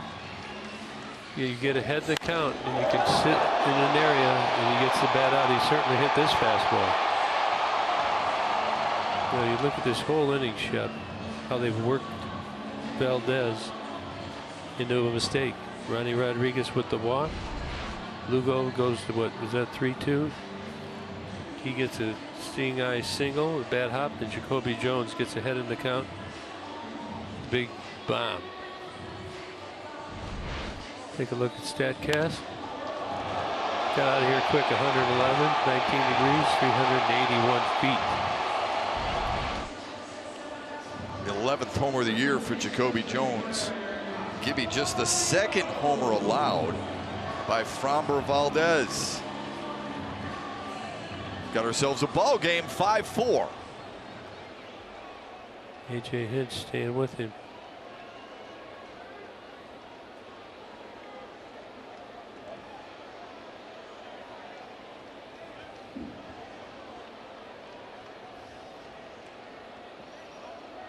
Candelario singled his last time up.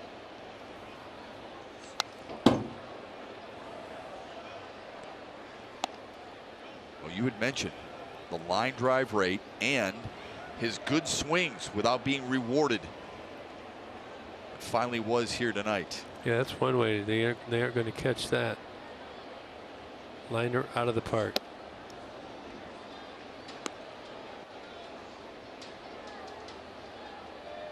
Again, Valdez over 30 pitches this inning. Tiger batters doing a great job of working the count, taking what's given to them. So important. Yankee teams used to do that so well a few years ago. Would it be something? Let's get on base right here. Good stage for Kristen Stewart.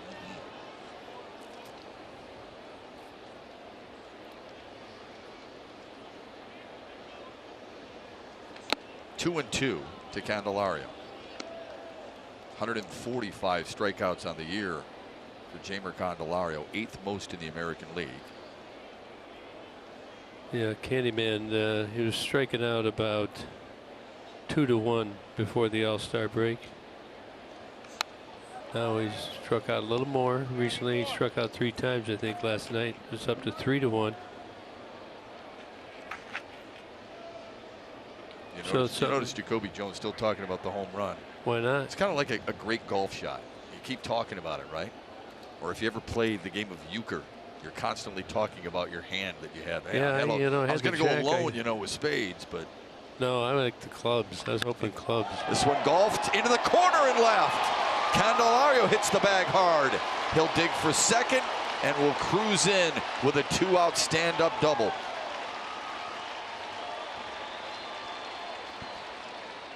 Well, they're going to go get him. They're going to give one more. I think they'll give one more, lefty on lefty.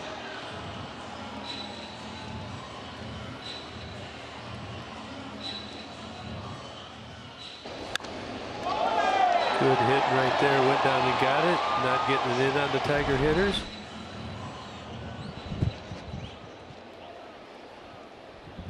See A.J. Hinch there is thinking it out. It's going to be his last hitter if he doesn't get him for sure. Be a perfect spot for Kristen Stewart's first RBI as a pro. See, he sits on that curveball. If it comes at that right shoulder, be ready. That one. There it was. Good call, Gibby. Well, I mean, it's easy for me to say, but you try and recognize that, and he's throwing it for a strike. Sometimes if you're comfortable, you can hit that one out of the park. It elevates itself. Will Harris warming up in the Houston bullpen. 0-2 to Kristen Stewart.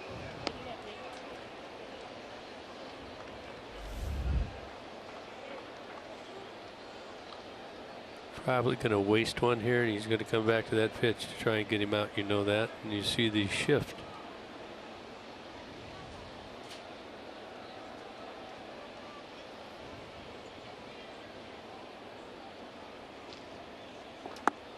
Just missed. That's nasty. Good job of laying off. Thought about going after it.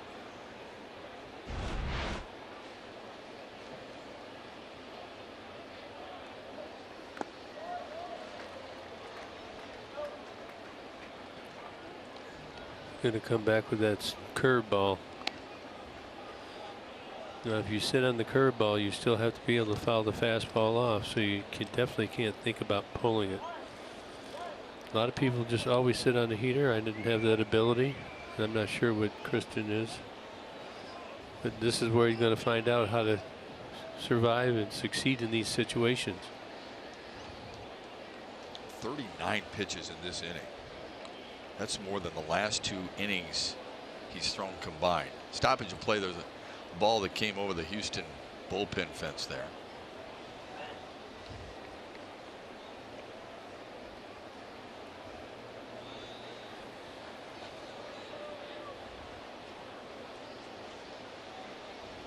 Stewart has worked the count even.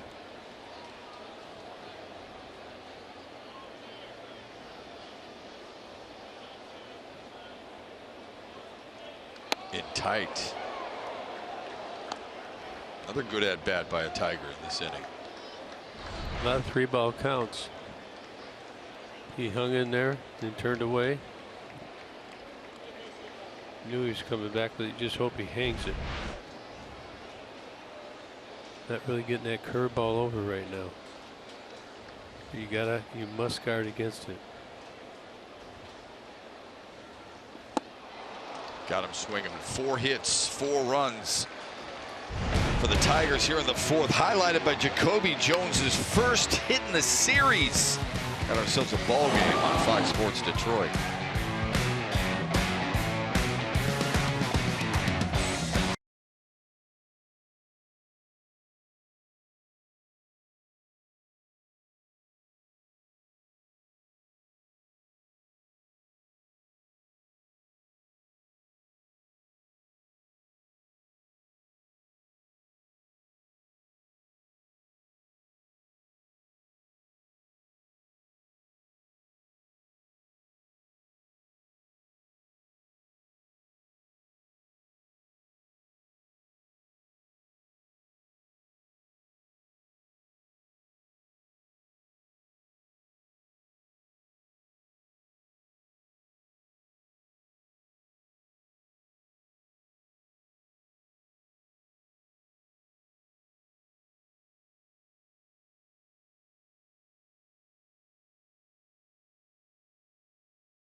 This afternoon, Steve Yzerman announced he was stepping down as general manager of the Tampa Bay Lightning to serve the team in a senior advisory role. Yzerman said the move was made mainly to be able to spend more time with his family, but there's already speculation that he will be returning to the Red Wings. Chris Ilitch, the Red Wings and Tigers owner, here for today's team picture, refused to comment on that speculation, saying NHL tampering rules prevent him from doing so. But Shep, give me those rumors not likely to die down anytime soon. Yeah, you're right. But you know him, Mick. I mean, he's not that kind of guy. He doesn't want to create that type of disturbance. Not when Ken Holland just signed a 2-year contract extension as the general manager of the Red Wings. And people have to remember this. Steve Yzerman has been commuting back and forth from Florida to Michigan because of his family. And his daughter's still involved in sports and school. Yeah, still has a home here. Family's still here, so that's a big consideration for him. And you know, and still with the Tampa Bay Lightning, we should point out as well, serving as that senior advisor. So we'll see what happens. Either way, he's left him in really good shape. Should be the favorite, not just in the division, but probably the conference this year. They've been to the playoffs several years in a row. Yeah, they made the Cup Finals once. A pop-up foul. Who wants it? Does Griner have room? No, he does not. Speaking of hockey, Red Wings camp opening up soon, and we can't wait for it here on Fox Sports Detroit. We got 3 preseason games against the Penguins, the hated Hawks, the Maple Leafs. There's a couple of original 6 teams, and of course opening night against a good Columbus team, October 4th, right here on Fox Sports Detroit. Red Wings playing in their prospects camp right now, playing Columbus and tied at 1 in the championship game. Do they still do that Traverse City thing? They do. They'll be going to Traverse City a little bit later on this week. Trevor Thompson will be up there. John Keating, I believe, also up there. And I will be up there. John Keating already up there? He's probably getting everything ready for you guys, right? Actually, Keats is he's at his second home out in Grand Haven. I just saw a tweet from Keats on the Sunset that has become commonplace. Nice kick save made there by On the on-deck circle, Marwin Gonzalez. Playing the weather, Keats. Yeah, he is. He's going to soak up the rest of this summer, these summer nights. Why not? You can hear him laughing right now. Love Keats. This one to left. Stewart. One down. Right to him. Well positioned. Yep. I think you know, there's been some speculation about how good Stewie could be in the outfield. Looks pretty comfortable out there. We talked about that before. This is a new environment for him. The grass, the gaps are bigger, the lights are brighter, and I think he's looked very comfortable so far out there. Good approach there. Sat down. Ball came right to him. It's a magnet. Yeah, you and I were in the booth early with Craig Monroe, who is helping co-host Tigers Live pre and post, and we were just looking at that left field, just how spacious it truly is, and how much different it is for Kristen Stewart. It's going to take some time to adjust. The wall is the deal. The wall and the warning track. And Ron Gardenhire has talked to his guys. He's talked to Mikey Matuk. He's talked to anybody who would listen who plays in the outfield. And he says, we're playing this kid. He's going to get a look. So understand that, please. Tigers again working a lot on defense. Over on the other side, Nicholas Castellanos in his first full year in right field. Well, we know this. Jacoby Jones is a perfect fit in center field for this team. I agree. He goes and gets it. Yeah, like Mickey Stanley at Tiger Stadium, Jacoby Jones here at Comerica Park. Yeah, and although Chester Lemon was pretty good with you. Well, Chester Lemon would come over straightaway right field and take the ball from me. On cue, Jones, no problem, covers a lot of ground, and there's 2 down. Manager Dream Team in franchise mode, plus get weekly stats, roster updates, and more. RBI Baseball 18 is available now. Learn more at RBIGame.com. Rated E for everyone. Just kind of looking at the depths. Stewie will have to figure out where he's comfortable. Jacoby's where he is. Nick tends to play shallow. And he plays an average depth of 287 feet. That's like 3 to 5 feet shorter than shallower than anybody. And he struggles a little bit with balls over his head to the deep part of the park. So is that by design by the coaching staff? I think that's where Nick feels he belongs, and he's getting better at going back on the balls. This ball he caught an inning earlier. You learn that first step. You got to get that little 45-degree angle. Can't panic. You can't be certain steps you can't do. So he's learning not to put himself in a bad spot. Good pitch there by Jordan Zimmerman. But Castellanos, he's got 11 jumping catches this season. That's the most of any right fielder. He's got 22 attempts on the jumps. Is that a good sign? I think so. Well, I think, you know, he had a catch yesterday. Did pretty good. This was last night, right there on the wall. Good timing. So he's getting back better. What you learn how to do is, when you get back, is to really take that first initial push and get back instead of drifting. When you drift, you're in trouble. And you could tell he was feeling for the wall too. Another one right on the center of me, about 5 feet short. That's what you were referring to. Also has 10 assists, second most in the American League. Average depth of 287 feet in Comerica for Nick.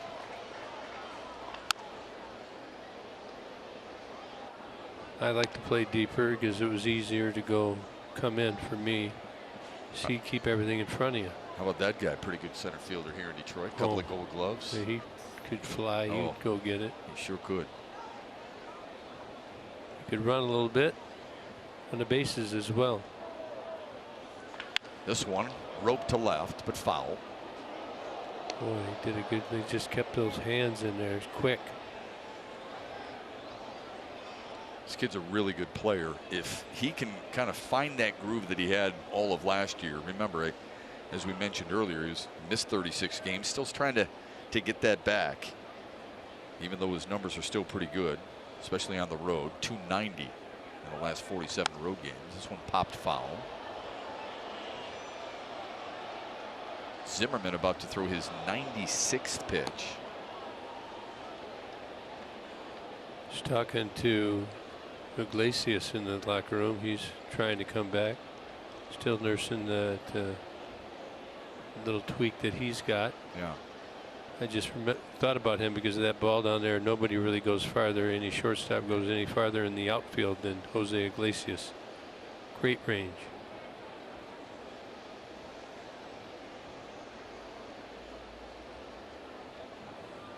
Another 2-2 offering to Carlos Correa.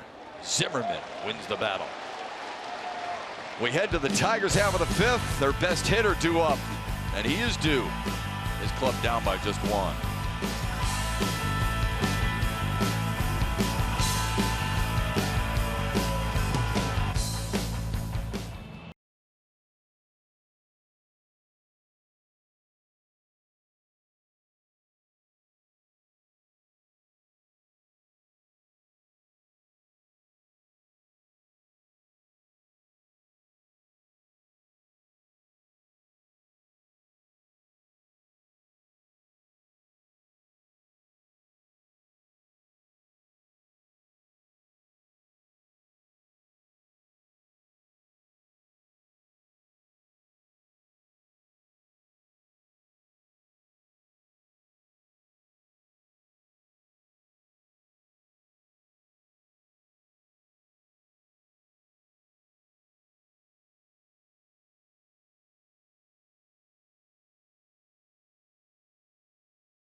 The challenge, but we've got to do better. Like, we can't do the same. I did not want to see a repeat. Repeat didn't mean anything to me. We have to do better, because if we just repeat our performance, somebody was going to catch us. Failure was going to mean something different. Now, after a 1-game or 2-game loss, the questions are different, the expectations are different, so we need to do better. Really grounded A.J. Hinch talking with Kirk Gibson. More of that on Tigers Live tomorrow. He is Houston's all-time percentage-wise winningest manager. And he has turned to Will Harris here in the bottom of the fifth. Cutter, curve, lots of cutters. Doesn't throw anything straight. You'll see it cut right at the end. I had him in Arizona. Wall side windows pitching change. He's got good durability in his 56th game. 51 innings in that period. 13 walks and 60 strikeouts.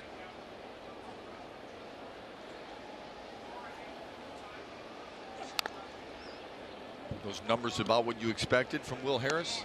Yeah, what you can recall in managing him in Arizona? Yep. I mean, he came up, kind of surprised us. Kind of straight over the top. Like, he can take the ball back to back to back days for you. Very durable. Got that cutter. Ball's not staying straight. Castellanos fouls this away. Castellanos has hit safely in 13 of his last 18 games, where he was batting .357 over that stretch coming into the game tonight. Double play ball last time up, but hit it hard there in the third.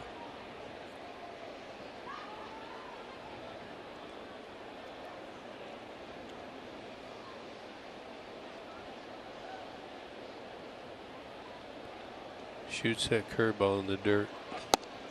Good start for Will Harris.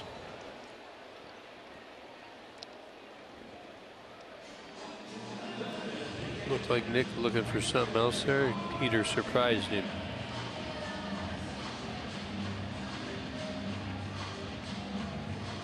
Victor Martinez turns around. He'll bat left-handed against the Houston righty. It amazes me about Victor. He's had a great career, but he's so consistent from both sides. He's always been really close with average lefty righty. Usually be 300 lefty, 300 plus righty. Down around 250 right now, but still pretty consistent. Now that is about a 50-foot curveball, isn't it? Yeah. I've seen teammates swing at that pitch. There you can see the percentage and the alignment. Center fielder's way over here. Wow. So they think if it's going to be in the air, it's going to be over there, and they have the data to show it. They wouldn't be there. Kemp has the speed to chase it down if it is to right center. 1-1 to Victor Martinez. Ball's off the plate again. Gets the call. You mentioned the impressive splits for him. Some of the best switch hitters of all time. What do you think? Mickey Mantle, Pete Rose, Eddie Murray? Well, Mantle overall. Pete Rose didn't have the pop. Eddie Murray was a teammate. I mean, I don't know, how do you pick him? Yeah, I don't know either. Bernie Williams was pretty good. Robbie Alomar was really good. Very good. Chipper Jones, of course, who went into the Hall of Fame with Alan Trammell and Jack Morris this summer. The aforementioned Lance Berkman in this Houston lineup. Had a good run. You'd say so.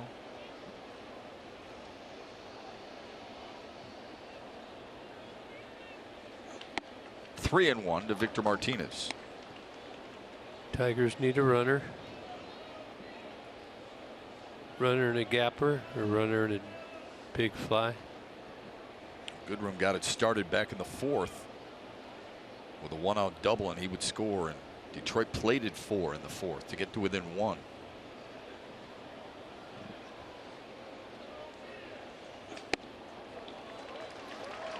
A 1-out free pass. Trevor Thompson. Matt, Nico Goodrum has done a great job at short here tonight, and that's because Jose Iglesias is on his way to Philadelphia to see Dr. William Myers, who specializes in what Iglesias is going through right now. He's got that lower ab strain. He's been out since August 30th on the disabled list. He's going to get another MRI to find out just how bad it is, because it's not progressing the way they hoped that it would. So he's going to get another opinion on that, and the hope is that he'll get some good news as to when he can return to the lineup. He told me yesterday he wants to get back in and play some games before the end of the season, but it's all going to depend on the news he gets after the second MRI in Philly, and then we'll see where things stand with him as far as that goes. But Nico is up to bat right now. Not a bad substitution over there at short. It does tell you something about Jose Iglesias, doesn't it, Trev? That he wants to get back in the lineup when a guy whose contract is up at the end of the year. He said when you play every day, you want to be in the lineup every day, and he wants to help this team finish strong. So yeah, absolutely.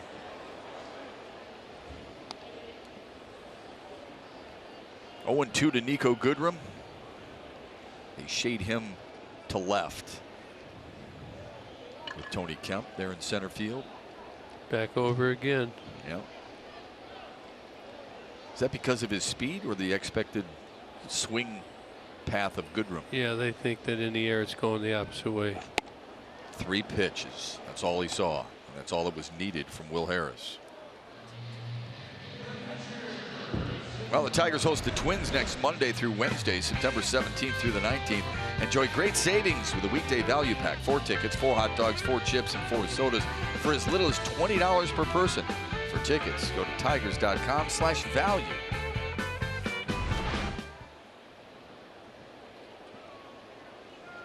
Grayson Griner now with 2 down here in the 5th.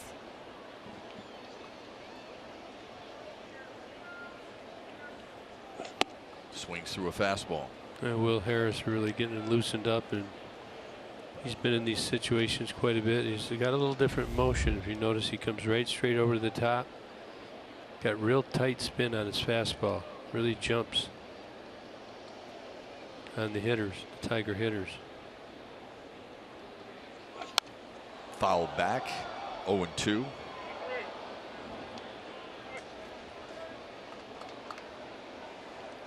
Almost 11 strikeouts per 9. Zimmerman talking with Rick Anderson. feeling good about his game. Hung in there. Tigers are in position to come back.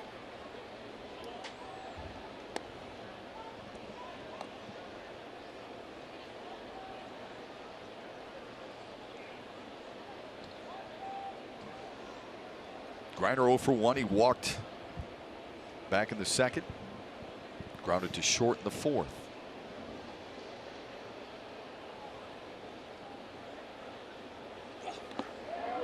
He went.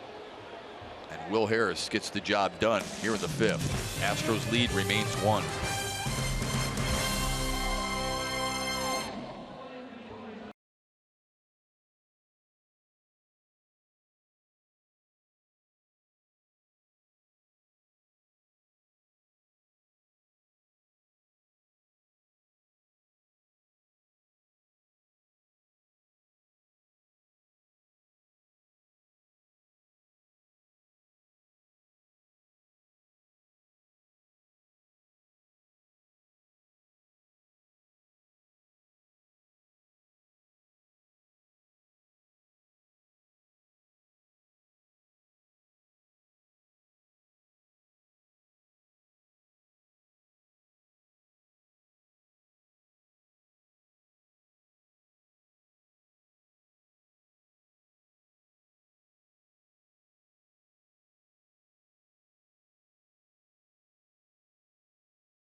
Brought to you by USAA, an institution tailored for the military community, and by Meridian Care Medicare Advantage plans. An emotional ceremony with the first responders before tonight's game. We thank them for their service and their bravery on this September 11th, 17 years after the day we will never forget in our country. They rolled out a flag that is as beautiful as you would ever hope to see. Filled up the outfield. The way they make it move while there's song. What was the guy whose name Mark that sung it? I don't know, but he was fantastic. He had a great voice. Great voice. Everybody did a wonderful job. Buck Farmer hoping to do a wonderful job in replacement of one Jordan Zimmerman. Wallside Windows pitching change. Another guy who's got a lot of innings on his arms. This is his 60th appearance. He's really made a step forward this year. Opponents are hitting .263, throwing well as of late. I think he's grown up a little bit this year and should be part of the Tigers' picture as they proceed beyond this year. Credit to Martin Rucker of the Detroit Fire Department. He's the one who sang the national anthem and was spectacular in doing so.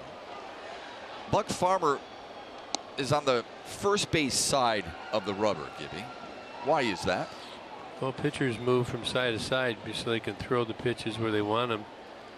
You know, maybe he wants it to be able to throw the arm side or the glove side. I don't know. I'll ask him. But, you know, just change your angle. You ever bowl? Very little. Yeah, well, bowling's the same way. You know, you start on an arrow, you throw over another arrow. Whatever way you can be most consistent to get to the pocket, and basically what pitchers are trying to do.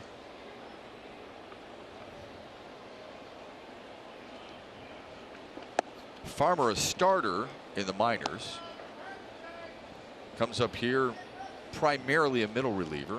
What do you think his best role is for this team moving forward? I think they're looking, I mean, immediately you would think he could be a long reliever because he's a starter. But, you know, if you don't throw him multiple innings or more than 2 innings, his velocity is going to trend way up. And he's 90, 5 miles an hour right there. So I think they'll figure it out. I mean, he'll get both, I think, as far as tonight and as the season winds down this year. Payoff pitch to Reddick. Poke to left. Stewart drifting back. 1 down. Now time for Lowe's whole team together. Astros 50 knockouts on the road. Best since Seattle in that special 2001 season when they ended up with 59 road wins. Houston would have to win the rest of their road games to match that. And including this one, they have 9 left, obviously, and they have won 8 of their last 9 on the road. Leading the Tigers tonight by a run. Difference was a run last night in favor of Houston. Tigers at 500 at home, 23 and 49 on the road. Yeah, but they're just 10 and 22 against teams from the West, so they have not finished with a winning record against the West since 2014.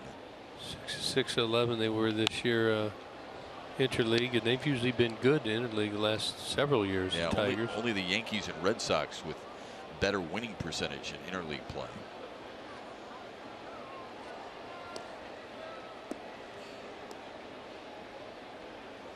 Tyler White went yard in the 4th, a 2-run shot. Strong ball was way away from him, and he just yanked it out. Those are the last runs the Astros scored. This one skied to shallow center. Jones in, Lugo out. It'll be Jones covering a ton of ground.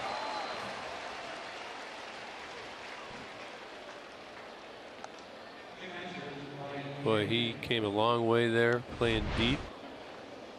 He's looking to see who's there. I got it. I got it. Good communication, huh? Yeah, he looked a little unsure for a second. You can call it longer and louder. I just tell the guys, don't be spooking me. If you hear I got it, you got to peel away, not behind. Were you good at talking in the outfield? I mean, who was the guy in charge? Was it Chester Lemon? Was it Larry Herndon?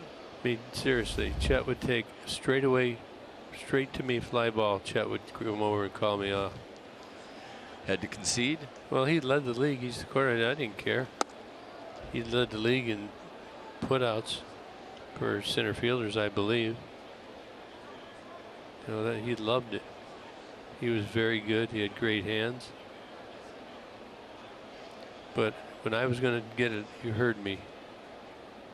Better get out of the way because I wasn't going to stop. My very first game when I got sent down, I got clubbed by Al Green. His name was Al Green. He was a left fielder. I was playing center. I called it, and he crushed me.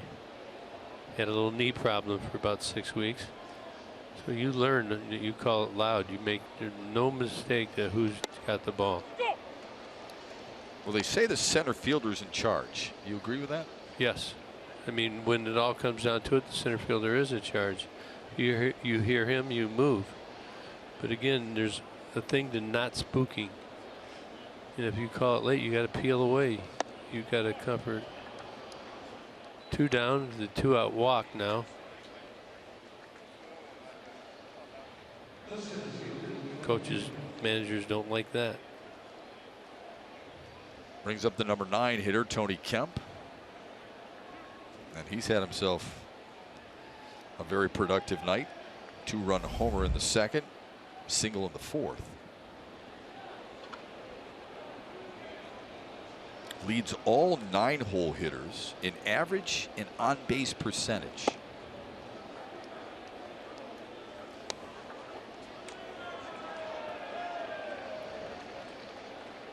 That's impressive.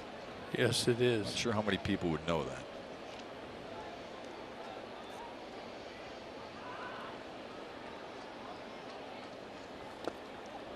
Good stop by Griner. 2-0 to him. Hey fans, join us tomorrow afternoon as the Tigers and Astros wrap up their 3-game series. All of your game coverage begins at noon with Tigers Live right here on Fox Sports Detroit. Garrett Cole against Daniel Norris. Something that they see they don't like. Buck Farmer was shaking his head a little bit as Rick Anderson visits. Lewis Coleman warming up quickly for the Tigers. Little cat scratch fever in the background. I knew you'd like that. How'd you know? Because it's your kind of music, and my kind of music too. Well, I like a lot of it. Yeah, I was listening to Stranglehold earlier today. The extended version? I don't know if I've ever heard this extended version. It's a long song. Yeah, it's a long song. I used to listen to that on the way home from Kauffman Stadium when I played for the Royals. The extended version. Take you all the way to your front door? Yeah, loud. I bet it did. Oh, yeah. You roll down all your windows, open up the sunroof, let everybody listen to that good stuff. Always support the Detroiters. Get some good ones. You're friends with most of them. Yeah, well, I try to be. All Detroiters. Alice Cooper's a good friend of yours, right? Yeah, Michigander. Yeah, he's good guy. Well, I mean, he used to come out. He loves the Tigers. See him out in Hawaii when we go out there occasionally. 3-2 to Kemp. Well, the visit by Rick Anderson seems to have paid off, at least the last couple of pitches. Yeah, he was nibbling. He's going right after Kemp now.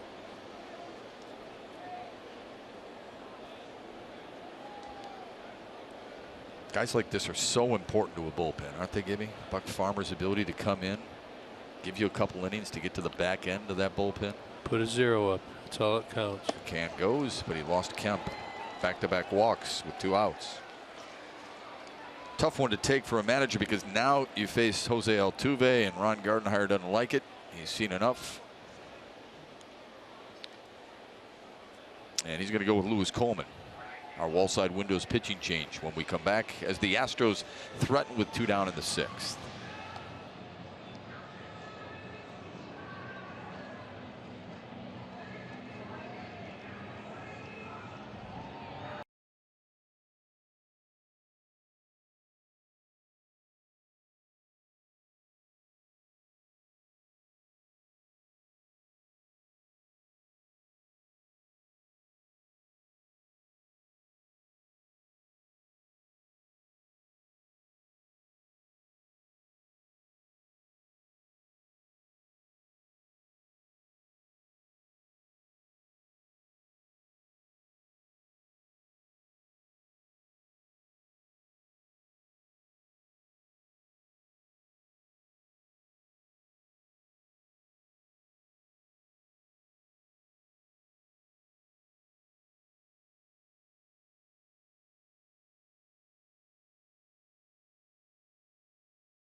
Right out of the gate, first pitch of the game, Jose Altuve goes yard on Jordan Zimmerman. Then in the second,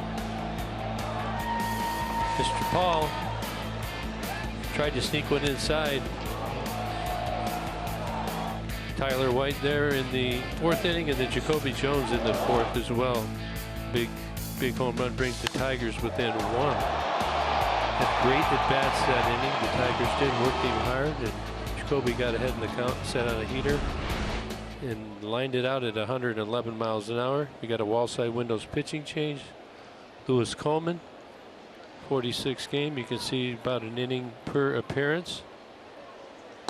And the Astros have 2 on, 2 out via 2 walks, 2 out walks, and he's got to get Jose Altuve, who's 2 for 3 with a home run and a single tonight. This guy just flat out hit. Yeah, he can rake. But this one's right at the shortstop. Tigers head to the 6th, down a run. On this Patriot Day, USAA honors those who have served and all of our service members at home and abroad. Thank you.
Now it's time for Built for Baseball, brought to you by T-Mobile. Really looking forward to watching Garrett Cole tomorrow.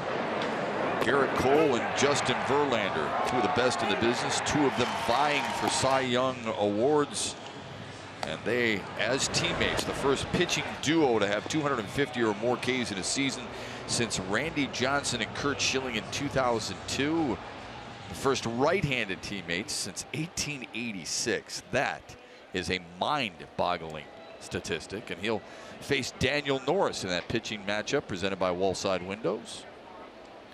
Yeah, Garrett Cole came over real strong move by the Astros, and he had a real strong start by the Astros. Yeah, why do you think he's better with Houston than he was with Pittsburgh? You know what? Changes do players well sometimes. People try and get you to do things. Maybe it's a fresh start. You're wanted. Maybe you meet up with somebody you resonate with better. You know, it's just the right message. I don't know what happened. I mean, he threw the ball decent. He didn't win as much with Pittsburgh, and maybe it's just a better team. That helps. Yeah. Wallside Windows pitching change. This is Joe Smith, the righty. Fastball slider. You see him dropping down. Hard on the righties. I like this as a component of my bullpen, Shep. You want to have that left-handed specialist. You want to have this guy right here. Can come in, drop down, neutralize your righties, get the ball on the ground. Did just that on the first batter.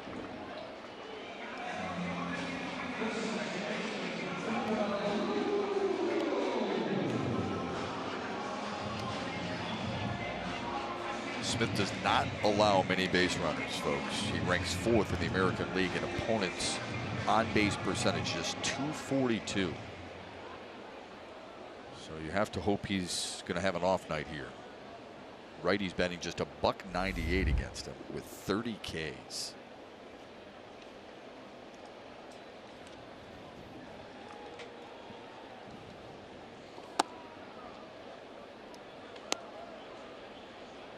How do you handle an arm angle like this? You got to force yourself to stay in there, that's for sure.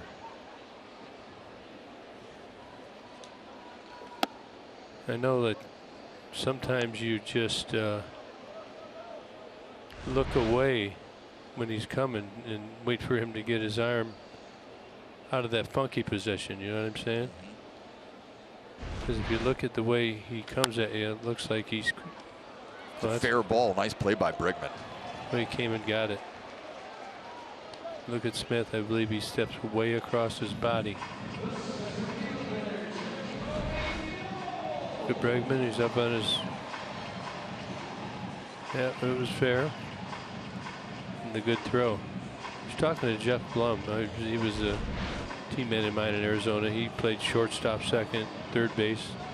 About the pre-pitch, how do you know how it differs? He said on third, he was pretty much on the balls of his feet, just like you saw Bregman right there. At shortstop, he said he'd walk into it because it's deeper. He had more time to react. And most of all, because I'm saying this because you had the young. There's Blummer right there. Likes donuts. Only one bite out of each one too. He's a practical joker. Oh man, great storyteller. But you know, you got to get your pre-pitch wherever you're at so you can get maximum range and put yourself in position. Your feet do everything for you. If your feet aren't proper, you're going to get a bad hop. At every position, you're saying. And throw, yeah. Right. Not just infield. You see a guy get a bad hop, generally it means the feet aren't where they need to be. Joe Smith works a very efficient sixth.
Played at the last four alongside two-time World Series champ Kirk Gibson. I'm Matt Shepard. What do you like most about their fight tonight? Well, the Tigers really have fought all year. They got down to the world champs 5-0, like you say, but Zimmerman struggled through it, gave up some home runs, but the bullpen has come in, shut them down, and given the Tigers a chance to chip back in Jacoby Jones with the big home run, and they're back in the game. Yeah, they did it against St. Louis too. It seems like this team has a tendency lately to elevate its play against some of the better teams they're facing. Well, you have to. That's one of the directives, and you have pride in trying to beat whoever you're playing. You can't be intimidated about it, and it's a good way of you measuring how good you can be. And a lot of these guys on the Tigers team are really trying to make an impression for more involvement with this organization on the big league level. 9 outs away for the Tigers. Do they take a different approach moving forward or no? Well, I mean, I think McCarty's going to manage to win every game, do everything he can to win a game. And the teams I was on that we were out of it and eliminated, we always took great pride in making it hard on, say, the Cardinals or the Astros or whoever it may be that they're playing. Cleveland. Don't let them clinch on you and Bregman just got smoked. This ball got away a little bit. Right on the leg. Now that I was talking about where you'd want to get hit at that. Yeah, that's you a and I good talked spot about, there yeah. too. Any place you got a little extra meat, right? No, I wouldn't agree to that. That's 38 straight for Alex Bregman. Not just that, but 50 in a row on the road. On base? On base, right. So 1 away from the franchise record. He'll have to walk that off a little bit.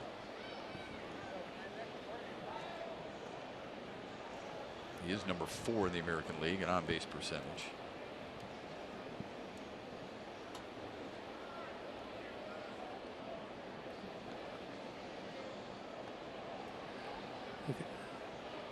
Look at AJ Hinch. He's got a little smile on his face. I think he's shaming him a little bit right now. Yeah, he's talking to Ronnie Rodriguez too.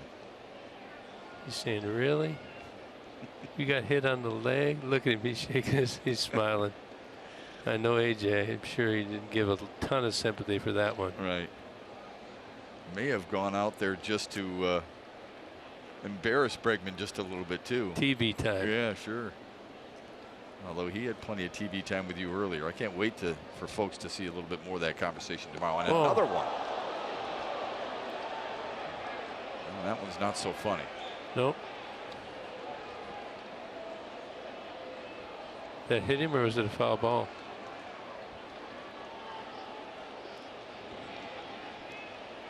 It hit him.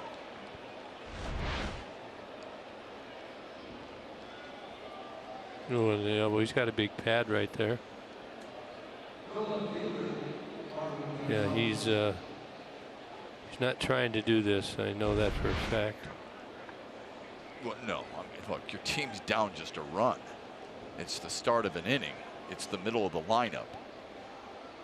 But he's may have aiming it a little bit, you know. Sure. You hit one guy and then you do the next guy. Might want to say you've got a little blister and get a couple throws in between. Stumpf and Alcantara warming up just in case.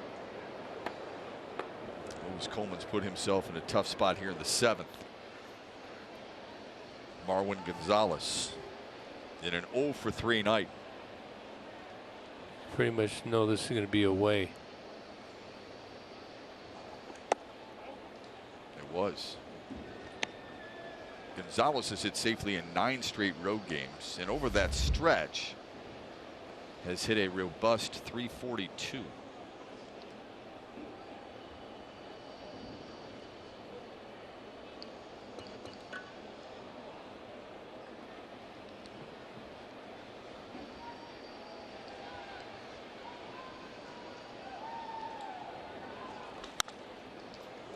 Wide of the bag, it's foul. Ronnie was on that quick. Sure was. I remember talking to Ronnie Rodriguez earlier this year about playing first base. And he said, I don't see it a whole lot differently. Try to approach it the same way. Footwork's a little different, obviously, but. Just noticed Ronnie's got a little 2-sock combo going there. Yeah, everybody does for the most part. Jamer Candelario does not, but. Nico does. Jamer does not. Stewart does. Stewie does. Jones Kobe does. Yeah. Nick's old school. He's got the legs down. You don't see many cleanup hitters trying to bunt. There's a good look at the fresh socks of Nico Goodrum, but Marwin Gonzalez just attempted to bunt. 1 and 2. I love that look. How about you? To commemorate the day is what I mean. Yeah, absolutely. Kind of going with day. the flag look. Yeah, not every day, right. We had to wear those ankle chokers. They're like wool with real small, stiff stirrups. Barely get them on. Just show a little bit of white. We used to put elastic at the bottom of that stirrup so they would stretch high like Jim Rice used to wear them. To left, right at Stewart. Key out. Did he think there were 2 outs? One down. I hope not. Here's Carlos Correa. about a double play right here. Just what the doctor ordered. Houston has hit into the most double plays in the American League. 142. So that works. Be ideal. Not for A.J. Hinch, but for Tigers fans. A.J. Hinch's little cheat sheet right there. When you're a manager, you make all kind of notes to keep for future constructive use. He gets away from Griner, takes that double play out of the mix now. I don't know if he got crossed up. That ball just took off more than normal. We'll see if he goes out and they say no trip. Yeah, he got crossed up. See, he thought that was a slider. Did a good job actually of getting a glove on it. Now usually the umpire walks out there because that's the only thing you're supposed to be talking about there is the signs. You talk about anything else, then they give you a trip.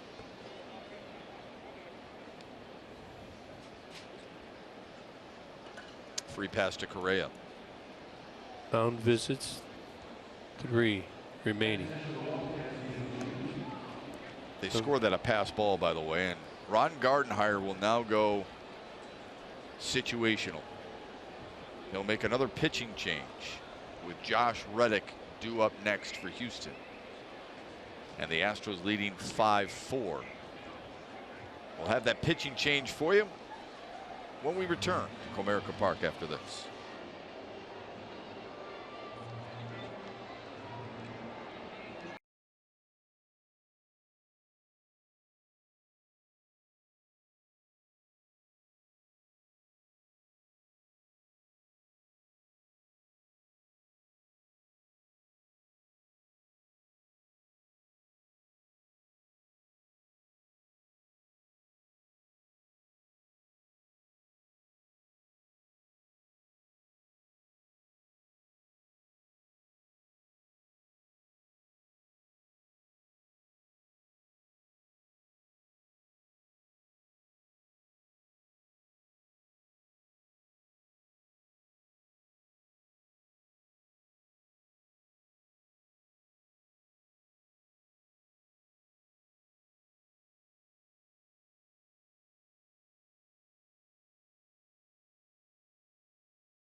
We remember 17 years ago to the day. We hope people remember it moving forward and more on a daily basis rather than on the anniversary. Wall side windows, pitching change. Daniel Stumpf in for his 51st appearance. Yeah, coming in for the lefty, Josh Reddick. Actually, Reddick almost 290 versus lefties, 220 versus righty. A little bit of a reverse split. But Gardy's still going with the left on left. Thinks that's the way to go. Tyler White on deck, the DH. See if he goes through Tyler White with the lefties. He's hitting well against lefties as well. Reddick only 216 with runners in scoring position. Those numbers, by the way, you saw with Daniel Stumpf from middle of August since he was recalled. Why would A.J. Hinch not go to his bench for a right-handed stick like maybe Evan Gattis? He's not going to take Reddick out. He's just one of his better defenders. Number one, he's got the lead. He's going to stay with him. And he trusts Reddick. 1-2. I mean, you're analyzing what you have, the players you have, the kind of games that you play, the pitching you have. And this is the way he attacks. And I don't know, certain players, you take them out, you got to deal with that. Popped up, shallow right. Castellanos in fair ground. Nice. Nick's really come a long way with his throws. He's got all those assists. He got rid of this ball quick and directly to the cutoff man. It's going to be it. He's going to go get him. Did his job. I got it. I got it. Look, he gets it. He gets around quick. His arm is, he used to overthrow the cutoff man. He got rid of it quick. There you see the base runners. They're tagging, thinking about going. That's a bullet. And now Ron Gardenhire will go righty on righty. He needs a big out here in the 7th.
Alcantara in to try and get out of this 7th inning jam.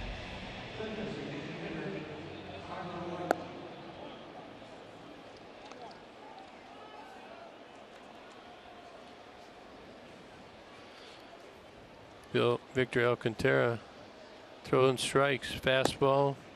Then he goes to his change, and he does have a slider.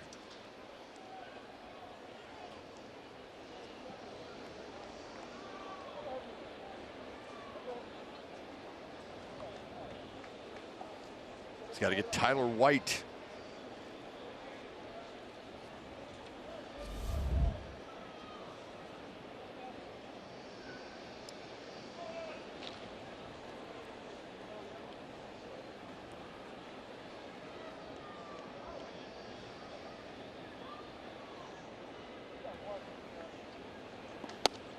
Good start.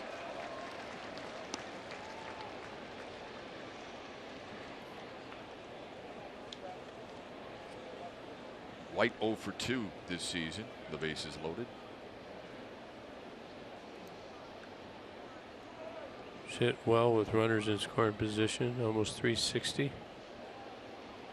Very strong, we saw on the home run. Ball was way out away from him, got his arms out and yanked it out of the park. His 12th homer of the year and 12th since the All-Star break. Tells you the type of groove that Tyler White is in right now. 21 extra base hits since the break. Here's the 1-1 pitch. 1-2. You know, you're an outfielder now. You got to think about, do you want to cheat at all? You've seen, this is his 4th at bat, so you've seen him. You have a good idea.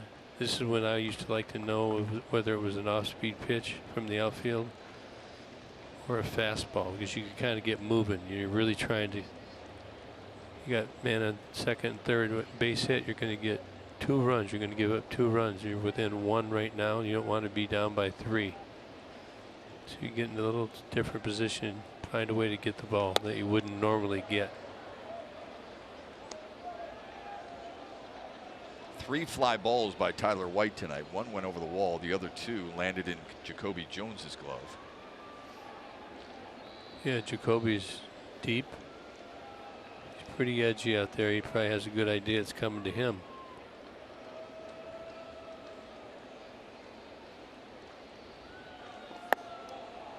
Nowhere to put him.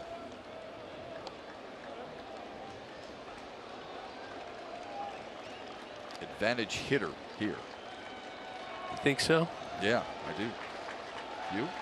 Well, the percentages of, you know, if they throw it down the middle, the percentages are you're not going to get hit.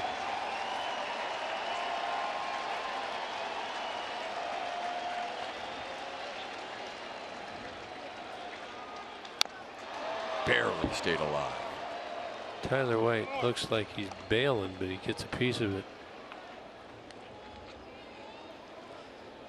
Looked like that on the fastball that he hit out of the park too. Look at him, he kind of pulls off. Certainly trying to pull that ball.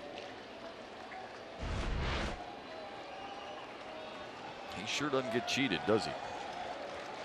No, he's a strong kid.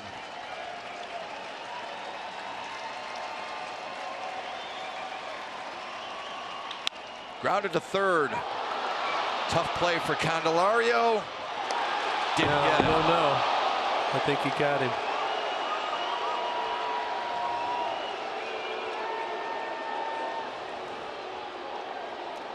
I think he's going to be out. They're going to replay this. It's Jerry Davis down there. Oh, he is out. Great stretch by Ronnie Rodriguez. Jerry Davis looked it up before the game. No, yeah, no question. 35% of them are overturned. That's pretty low. This should not take long. Oh, they're looking for the replay guy. I'm down here taking a nap, man. There he is. Oh.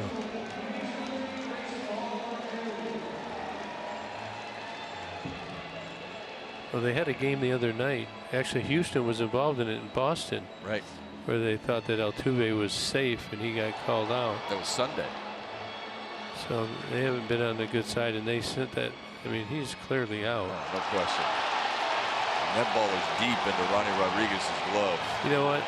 That was a really good job by Jammer right there. He didn't panic. And he knew where to go with it because he knew who the slower runner was. I told you it wouldn't take long. 5-4. Astros lead. Will stretch. Brought to you by Consumers Energy.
brought to you by Comerica Bank. Raise your expectations of what a bank can be.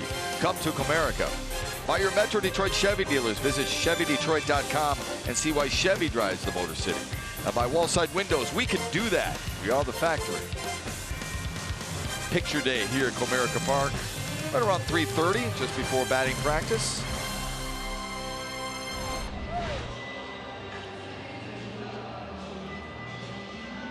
Top of the order here in the 7th. Jeimer Candelario made the big play to end the top of the 7th. And he'll face Hector Rondon. 57 games, 2.19 ERA. Look at a lot of strikeouts, only 18 base on balls. And I thought the play by Candy was really a growth play. Didn't panic, get smoked right in the chest. Look at him, he got smoked. Came up, then just got rid of it, nice and calm. Got the replay. Yeah, the stretch by Ronnie Rodriguez was pretty impressive too. Okay, we'll take one look. Watch, here he is. We're looking at the pre-pitch. Just got a kind of a nasty hop. Got rid of it quick. Now that's one of the things they were working on. And Rondon's firing 97. Got a slider as well. And occasionally it changes. This is fastball slider guy coming into the back end of the bullpen. You know who loved watching Jeimer Candelario pick that ball up with his bare hand? Ron Gardenhire, more than anybody, because he said he's doing his very best, he and his staff, to get his young players to break some habits where they've been picking the ball up with their glove. Pick it up with a bare hand and throw it, he says. It saves you a step. Quicker. And just think a couple of plays, Jake Marisnick in center field now for the Astros.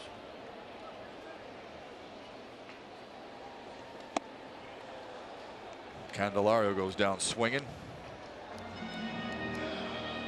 Subtape Ram picked the stick, even though I would rather not. Not so many confident. points out there. Man, so confident going in. Mickey York is going to extend his lead. It sure looks like anyway. I'm the only one with a negative tonight, and I took the best player, and I had the first overall choice. I tried to warn you. I know you did. I thought you were just goating me into taking somebody else so you could take him. Oh, who do you think I would have taken? If Him. Absolutely. You would have had great joy in that. I would have almost as much joy as you're having right now. No, I'm not having joy. I'd like to see Nick get the game winner. Or my guy, Nico. Castellanos is hit into a double play and a couple of strikeouts. There's the shift implemented against the rookie Kristen Stewart. Struck out swinging last time up. But he's been on base a couple of times. Right back up the box. Good stroke. Yeah, he didn't pull off it. Watch, the shoulder stays on it. Keeps his arms up. Doesn't dip his bat. Look at this. Right up the middle. Got some sock in that bat. Sure does. What did Ron Gardenhire tell you and me yesterday? He said, hey, you know what? This kid can hit. He's going to hit at this level. I remember when Dave Dombrowski and Jim Leland told me the same thing about Nick Castellanos. They said, that kid can hit. It's just a matter of time. He's going to get a chance right here. 20 homers, 40 doubles on the year. The 8th Tiger to ever do that. Joining Dale Alexander, Maglio Ordonez, Miguel Cabrera, Bobby Higginson, Rudy York, Lance Parrish, and Hank Greenberg. Greenberg and Cabrera, the only ones to do it multiple times.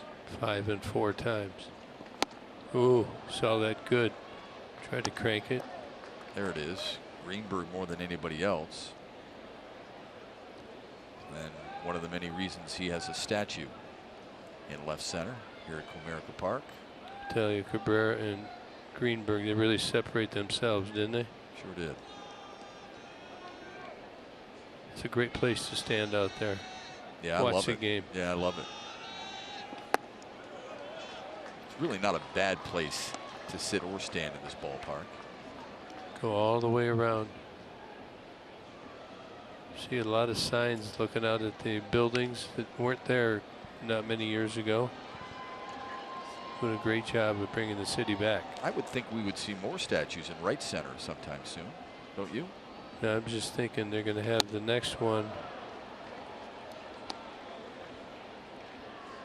Where's that going to go? Probably right center, right where Harry Heilman and Heine Manouche's name are on the wall. They got, what do you think, 1 or 2 spots besides Trammell? I'd like to see Trammell and Whitaker turn in a double play there is what I'd like to see. Got to be right there. Yeah. 2-2 pitch to Castellanos. It's full. Nick's really got his stroke down. Really good on the fastball. Gets to it very quickly. A couple of strikeouts and a double play. He's trying to erase those memories now. Give the Tigers the lead. The pitch from Rondon. Popped him up. Shallow center. Marisnik on his horse. And it's going to be the right fielder, Reddick. Reddick is solid. Yeah, those two guys cover a lot of ground out there. You can see Marisnik really hauling. And you can just see Reddick just cruising in, calm, called him off, took it. You hear the fans like that, you're in an opposing stadium, it adds to it. Trust me, you feel it. Came a long way. I thought Nick had a good pitch to hit. Looks like he hit off in. Look at the center fielder. Reddick's got it. Totally trusts his center fielder.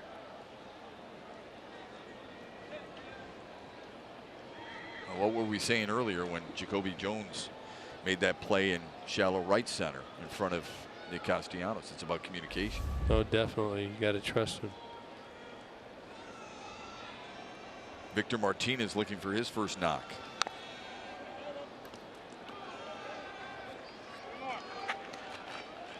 Talk a lot about the Astros starting rotation, and it's the best in the American League.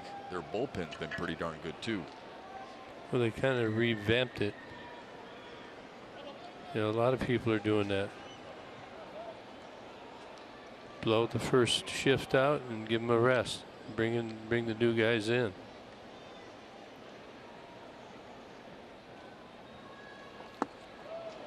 Oh, 2 to Victor Martinez. I think the Tigers have used over 25 pitchers this year. They were talking about that 68 Tiger team used 15 all year. Wow, what a difference. So they run them in and run them out. Guys need a rest. They have the 10-day DL.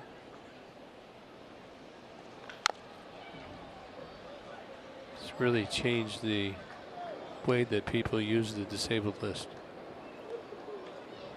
Joe Jimenez warming up. He's been used more than anybody in that Tigers bullpen. Well, he was earlier in the year. He's way up there in appearances in the league. Yeah, he's got 63 appearances already this year.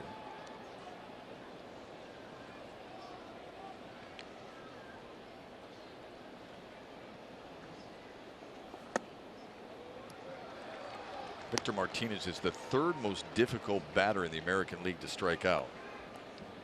So if Rondon gets him, he'll have to earn it. Gardenhire has talked all season long about the professional approach that Victor Martinez brings to every at-bat and how his team can learn from that.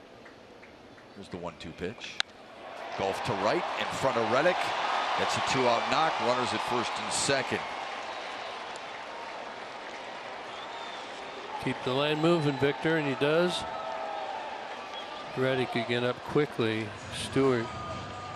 Kristen Stewart thought about going to third and smartly pulled up. And here comes a pinch run situation for Victor Reyes. I like it, going for the win. Little spinner. Victor over the shift. Watch Stewie, good job. Running hard. She sees the hand up by Dave Clark, third base coach. Victor's off for a pinch runner. Is that Nico? Victor Reyes. Victor Reyes. And Nico Goodrum now in the box. That's right. You're going to watch. Victor's got to be watching down there. They might try and sneak in behind him. As you know, he's a very aggressive runner. Yeah.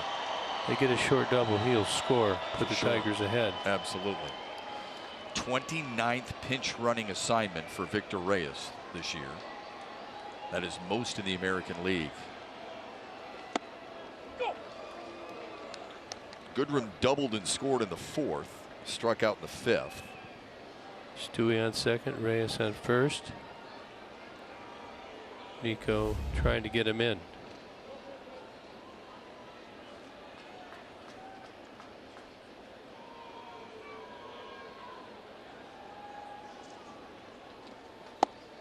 Just wide. That ball's really tailing. You notice that? Want to make sure you get the right call from the umpire. These are very critical decisions being made. Ball or strike.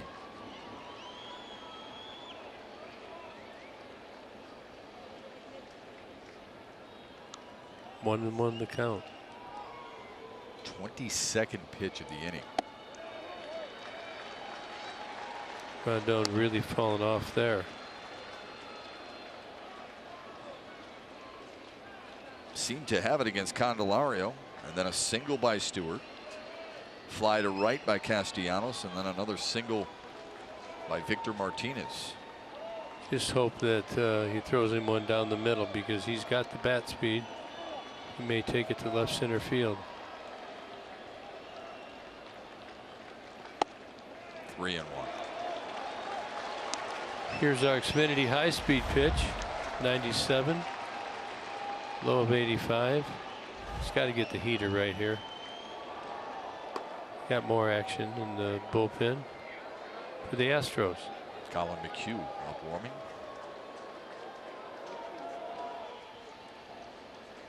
Right down the middle.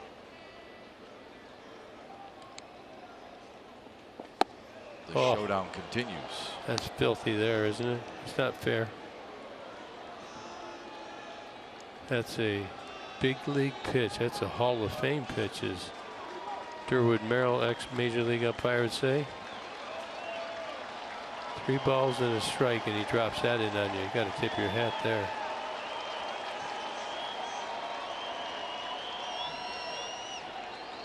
You sure, Durwood? That a good pitch? Hall of Fame pitch, Curtis. He called you Curtis? Yeah, he's no longer with us, unfortunately, but he was a vibrant umpire. Loved the game. Runners will be on the move.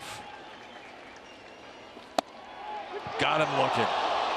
Bottom of the zone that has been questionable all night long against Roberto Ortiz. Tigers done in the 7th. You're watching Tigers baseball on Fox Sports Detroit, presented by Bell Tire.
home plate umpire Roberto Ortiz. Yeah, you know, we've got it in our scouting report.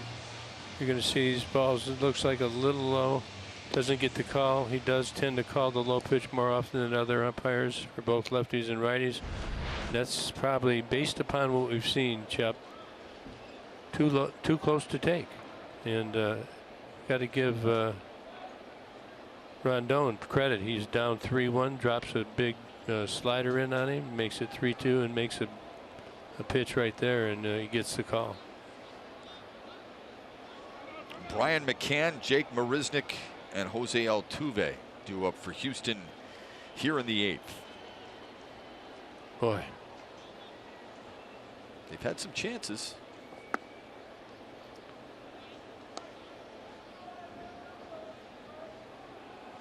Victor Alcantara came in the 7th with the bases loaded and got Tyler White to ground out to third. Ron Gardenhire using his bullpen and his situation to perfection in the 7th. Yeah, Gardy's running them in and out of the bullpen. They've used Zimmerman, Farmer, Coleman, Stump, Alcantara to keep it low. I mean, that's the one he's calling, right? Yeah. Seems Make sure like you get it. You can try.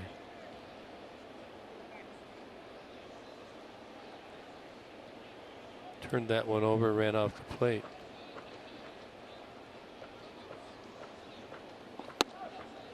Inside edge.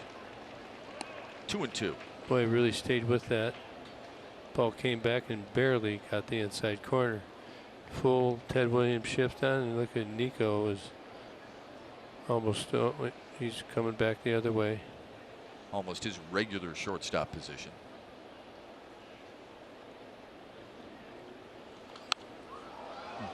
Fouled over us.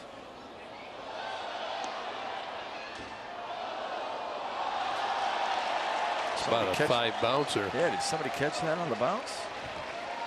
Nice. Well done.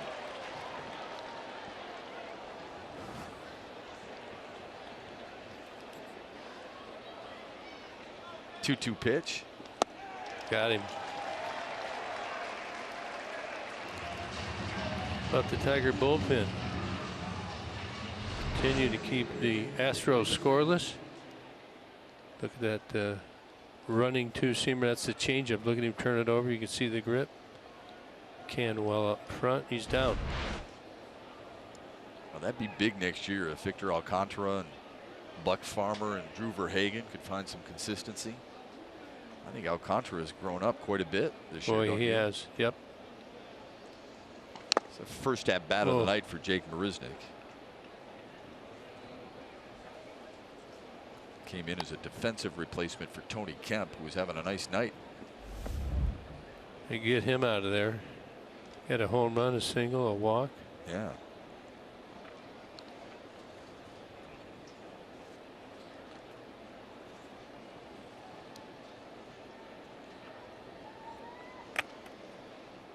Marisnick in an 0 for 13 slump right now. Went 0 for 4 last night. 1-1 to him.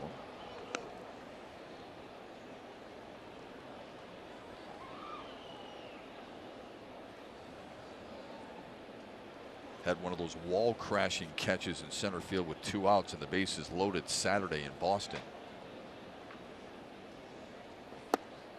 2-1 to him. A lot of anticipation of a possible matchup between the Astros and the Red Sox. Yeah, I think the Astros felt like they were the better team coming out of Boston. They should have. Well, they had a golden opportunity to sweep them. Did not, because I was referencing the guy didn't get a call on the replay. Yeah, a lot of it is how you're playing as you head to the postseason, I would guess. Houston, and we've got a ways to go yet, but Houston has won 15 of the last 19. Milwaukee's another team that's playing well. The Brewers have won 10 of 12 after winning last night. Cubs have dropped 5 of 7 because Milwaukee beat them 3-2.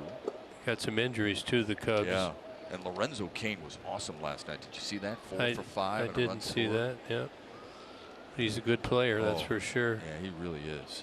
So many teams that think they're going to have a run at the playoffs they kind of strategically manage when guys come back. They want them to, you know, hopefully they have a lead and they can wait. But if they have to bring him out, they will. Out of the glove of Candelario, but he stayed with it. Wow, that got down there quick. Ooh. That was a rope. 111 off the bat right here. Those balls move. They're not straight. Could be knuckle. Put his head down. You got to keep your eyes on it. But much better at picking the ball up with the bare hand, Shep, like Gardy was telling us. And an accurate throw. Good boy. Here's Jose Altuve. And a soft liner to short. Let's go to the 8th. Tigers need a run to tie.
Relief is attached to having these 2 starts against the Tigers out of the way for you.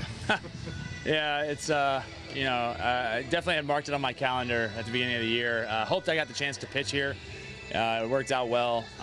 You know, the tribute, the fans, you know, just the atmosphere. It was everything I could have imagined. It was fantastic. Nice conversation with Justin Verlander this afternoon to talk to him about a wide range of subjects, including whether or not he could ever see himself in a Tiger uniform again before his career comes to an end. We'll bring you that conversation in its entirety on tomorrow's pregame edition of Tigers Live. Chef Gibby. Looking forward to that. Did you enjoy that sit down with him, Mick? One more time, Shep, I'm sorry. Did you enjoy the sit down with him? Yeah, it was a real nice conversation. You know, he's in a great place right now, obviously, in his life personally and with his team there in Houston, and very much anticipating another long postseason run with the Astros. Yeah, he's a big reason for it. Yeah, look forward to that. Tigers Live tomorrow, noon, right here on Fox Sports Detroit. Got a new pitcher here going against us, Colin McHugh. He's got everything: fastball, slider, cutter, curveball, change, and the kitchen sink. And a pinch hitter in Jim Adduci.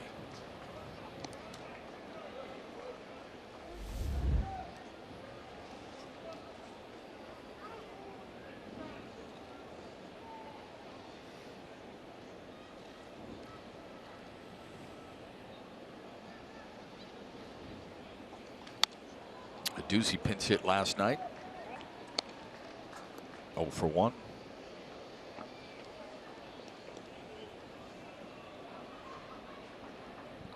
Followed by Ronnie Rodriguez, Lugo, Jacoby. Jacoby's had the big blow in the 4th inning.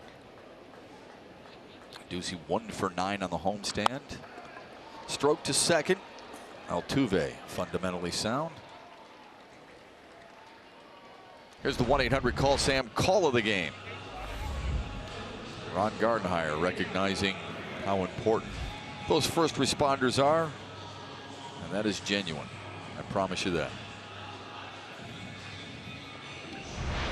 Gardy a little under the weather yesterday. It looked like he recovered, and you might need those guys, huh, in the dugout. Needs the EMS guy in the corner? Yeah. All right. You know, over the years, you always have those guys in the dugout, and it makes them good conversations, good friendships. Yeah. It's one of the things I really enjoy when I'm reporting here. I'm in the camera well right next to the Tigers dugout, and I get the chance to talk with some of the police officers and some of the EMT men and women. It's enjoyable to hear what they do, what they go through. Alex Wilson and Shane Green warming up. Ronnie Rodriguez 0-2 to him. Walked and scored back in the fourth. Struck out looking in the second and grounded to first last time up. Yeah, you're not going to see too many fastballs to Ronnie in the strike zone. Weak swing. 2 quick outs here in the 8th. A little bit of youth there. McHugh kind of looked like he dropped down a little bit. Changed the angle. Just spun it into the dirt. Ronnie couldn't hold up. Got to bring up Lugo. Looking for a home run, isn't he? 1 for 3 today with a single. RBI and a run. If he gets it, it would be his first.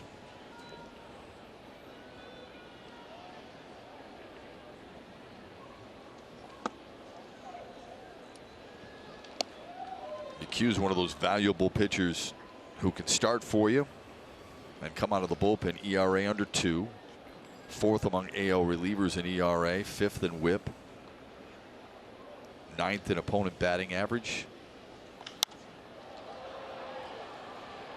And the Astros bullpen doing what they do. They're going to spin a lot of them. A lot of breaking balls. Cleveland will do the same.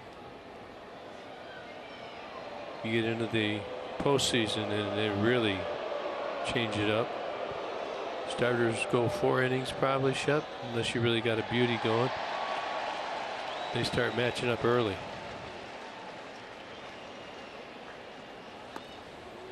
1-2 now to Dewal Lugo. Look at McHugh. He's got a good arm motion. Very deceptive. Good break on his pitches. A lot of speed. Takes a lot of speed off. He chokes that ball down in his hand. He's getting good depth, and ball's just parachuting, and he's going to try and bounce this one.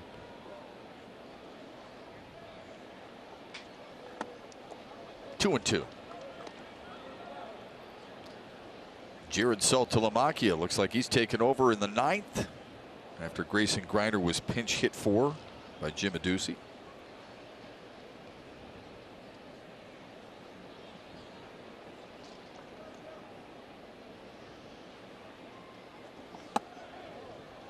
Oh, that's been called most of the night. yeah, well, unable to frame that. The can just kind of went down with it and didn't sell it. He wanted it up. That's another reason.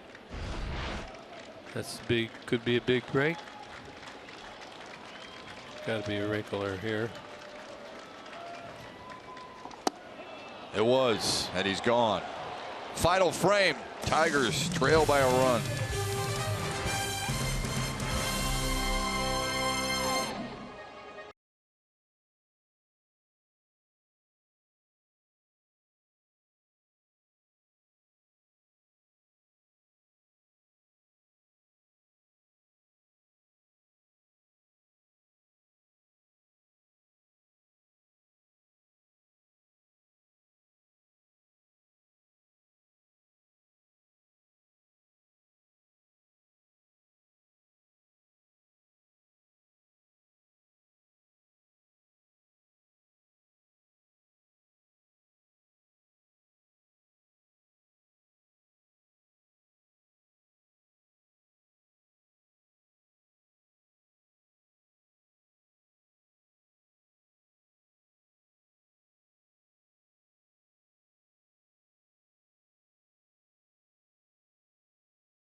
Comerica Park for a 1-800-CALL SAM update. Well, just like last night, only a run separates the Tigers and Astros as we go to the ninth, and a combined 4 home runs has been a big part of the story. It truly has, Mickey York, and that's something Zim is going to have to work on, locating his pitches better. But we have to remember, this is defending World Series champs, and the Tigers have been in both games, and they still have a chance, Mick, to come away with a big win here in the bottom of the 9th inning. Yeah, Jacoby Jones' 11th home run of the season has made it a 1-run game. We'll hear from him coming up after the game on Tigers Live. Jordan Zimmerman's thoughts on his night as well following the final out here at Comerica Park. We're right now back upstairs to Shep and Gibby for the ninth. New battery mate,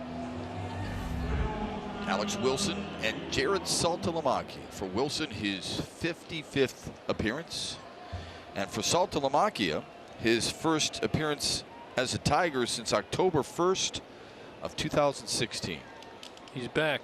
Yeah, enjoy talking to him in the clubhouse every chance we get. He's always called a good game.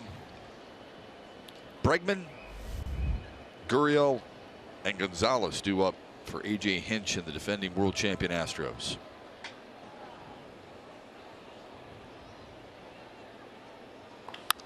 Stroke to short. Goodrum makes it look easy. Well, the Tigers down by a run. How did they get there? It started very early today, and the leadoff batter, Altuve, came up. Jordan Zimmerman tries to get the first fastball by him, and he's ready, and he goes deep on that. Tony Kemp, he tries to come in with the fastball, and looks like a hanging slider to Tyler White. And there you see it. Pretty much out over the plate. Those guys, that's the difference. That's the 16th time this year, Gibby, that Houston has hit 3 homers or more in a game. Well, I know Jordan, he's throwing the ball pretty darn good, and feels snake bitten when he gives up the home runs, because that kind of ruins your effort. I mean, the first pitch of the game, like I said, 90% of the time it's going to be a fastball. Second inning, Tony Kemp, he really threw him away and tried to come in on him. I thought he made a good pitch, kept his hands in, and then Tyler White. That was a home run after an error, I believe, wasn't it? The Tyler White bomb? Mm-hmm. Yeah, it was an error. So there's your Nico one run. Goodrum. Yep. Tigers are playing some youngsters. This one will find the gap. Gurriel hits the bag hard. Good play by Jones. Strong arm, and he got him. What a play.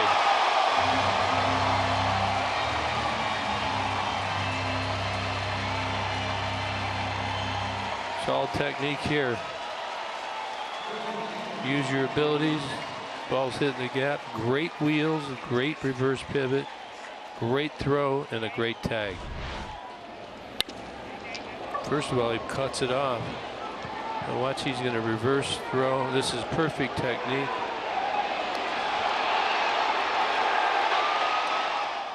They're going to try, they're going to review it.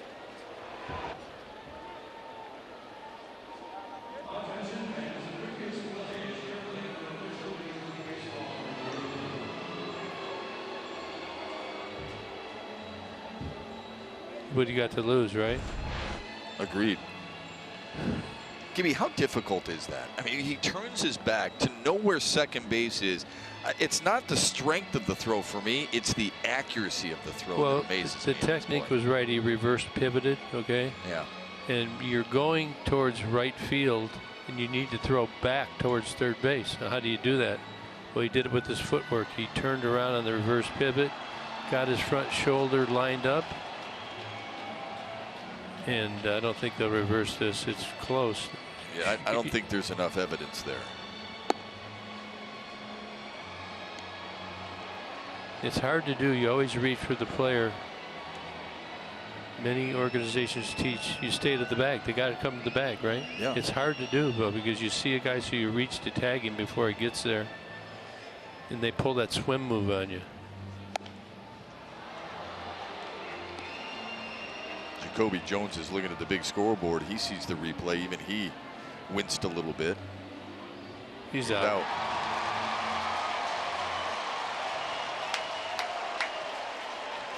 This is such a good play. Yeah, watch this reverse pivot. He's going to right field. Now, how are you going to throw the ball? Look at him set himself up right here. Perfect. Reverse pivot. That shoulder, the front shoulder comes around right to the target. Pivots, all the footwork. We talk about it constantly. Just beautiful. If you open up, the ball's going to sail on you. And he's practiced that over and over.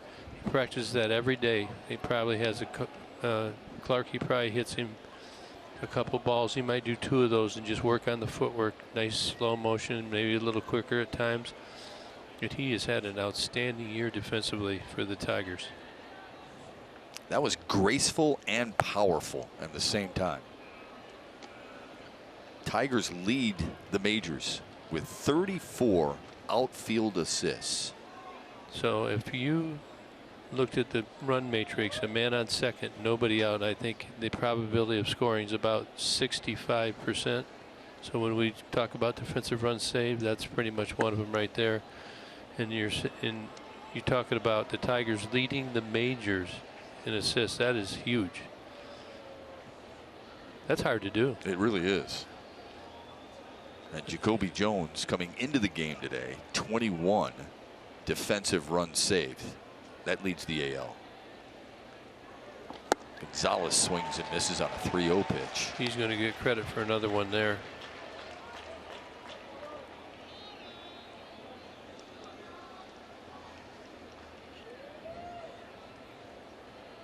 There you have it, defensive run saved. Jacoby at 21. We just saw Harrison Bader in St. Louis. We're really impressed with him. Lorenzo Cain's a Gold Glove center fielder. Mookie Betts. That's a pretty good list. Yeah, it sure is. And Aaron Ciarte is pretty good as well. Lofty company for sure. But Jones belongs. I mean, you and Craig Monroe said it early this season. You guys have been impressed with his outfield play from the first time you laid eyes on him in center. Well, he's worked hard. We've watched him. And Dave Clark, those guys have done great work. They bring him out and they practice those throws, even though they play every day. Payoff pitch to Gonzalez to center field. That's why he's one of the best.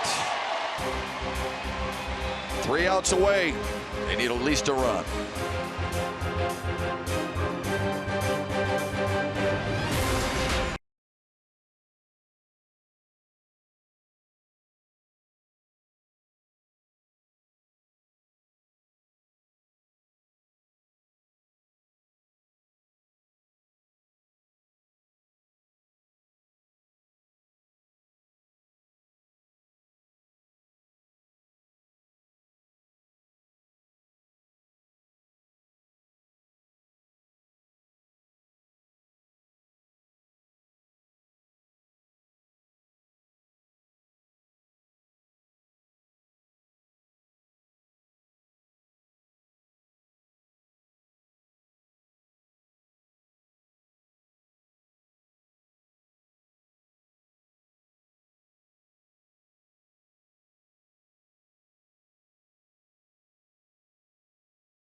We promise it's time for the Miller Lite Hold True moment. Jacoby Jones having a game, but big home run earlier in the game brings the Tigers within 1, 5-4. We've been stuck here for a couple innings. And in the 8th inning, Yuri Gurriel tries to stretch it for 2, and he makes an outstanding stop, twirl, and pick him.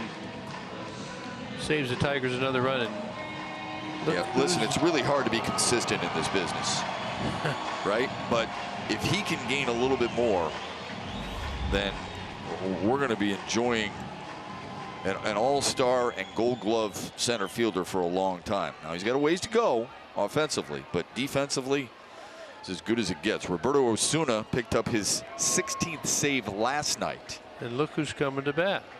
Jacoby Jones. It's amazing how that Stage happens. is set, isn't it? Osuna coming over from Toronto. Yeah. Saw him last night. Should have a better scout on him. Fastball, slider. Got a cutter. Stroke to third. Nice play by Bregman. Oh my. He said take that, didn't he? Gave it right back to him. Jacoby Sure with the good play.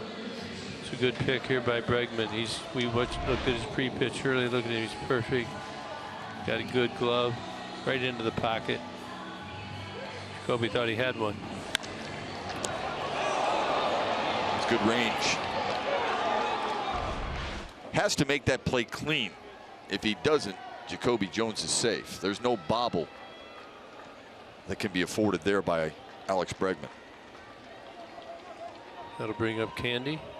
Got Kristen Stewart up behind him. I got a feeling.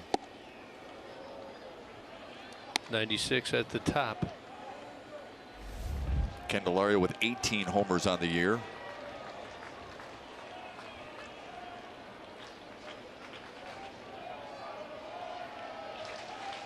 See, they got the shift on him. Just hit it to the left side of the infield. Looks so easy from here, doesn't it? Well, I don't think any of it looks easy, but it is easy to say. I'll guarantee you many people at home probably saying just lay down a bunt down the third base line.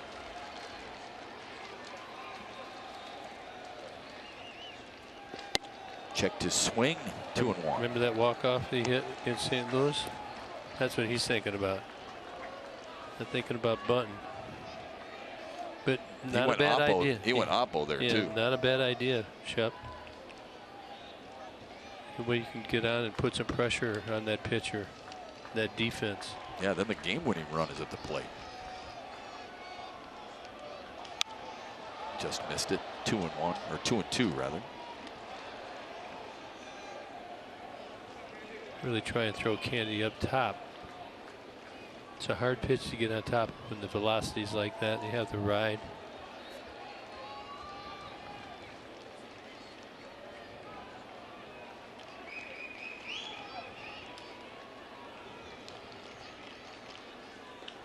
Popped him up. Off speed.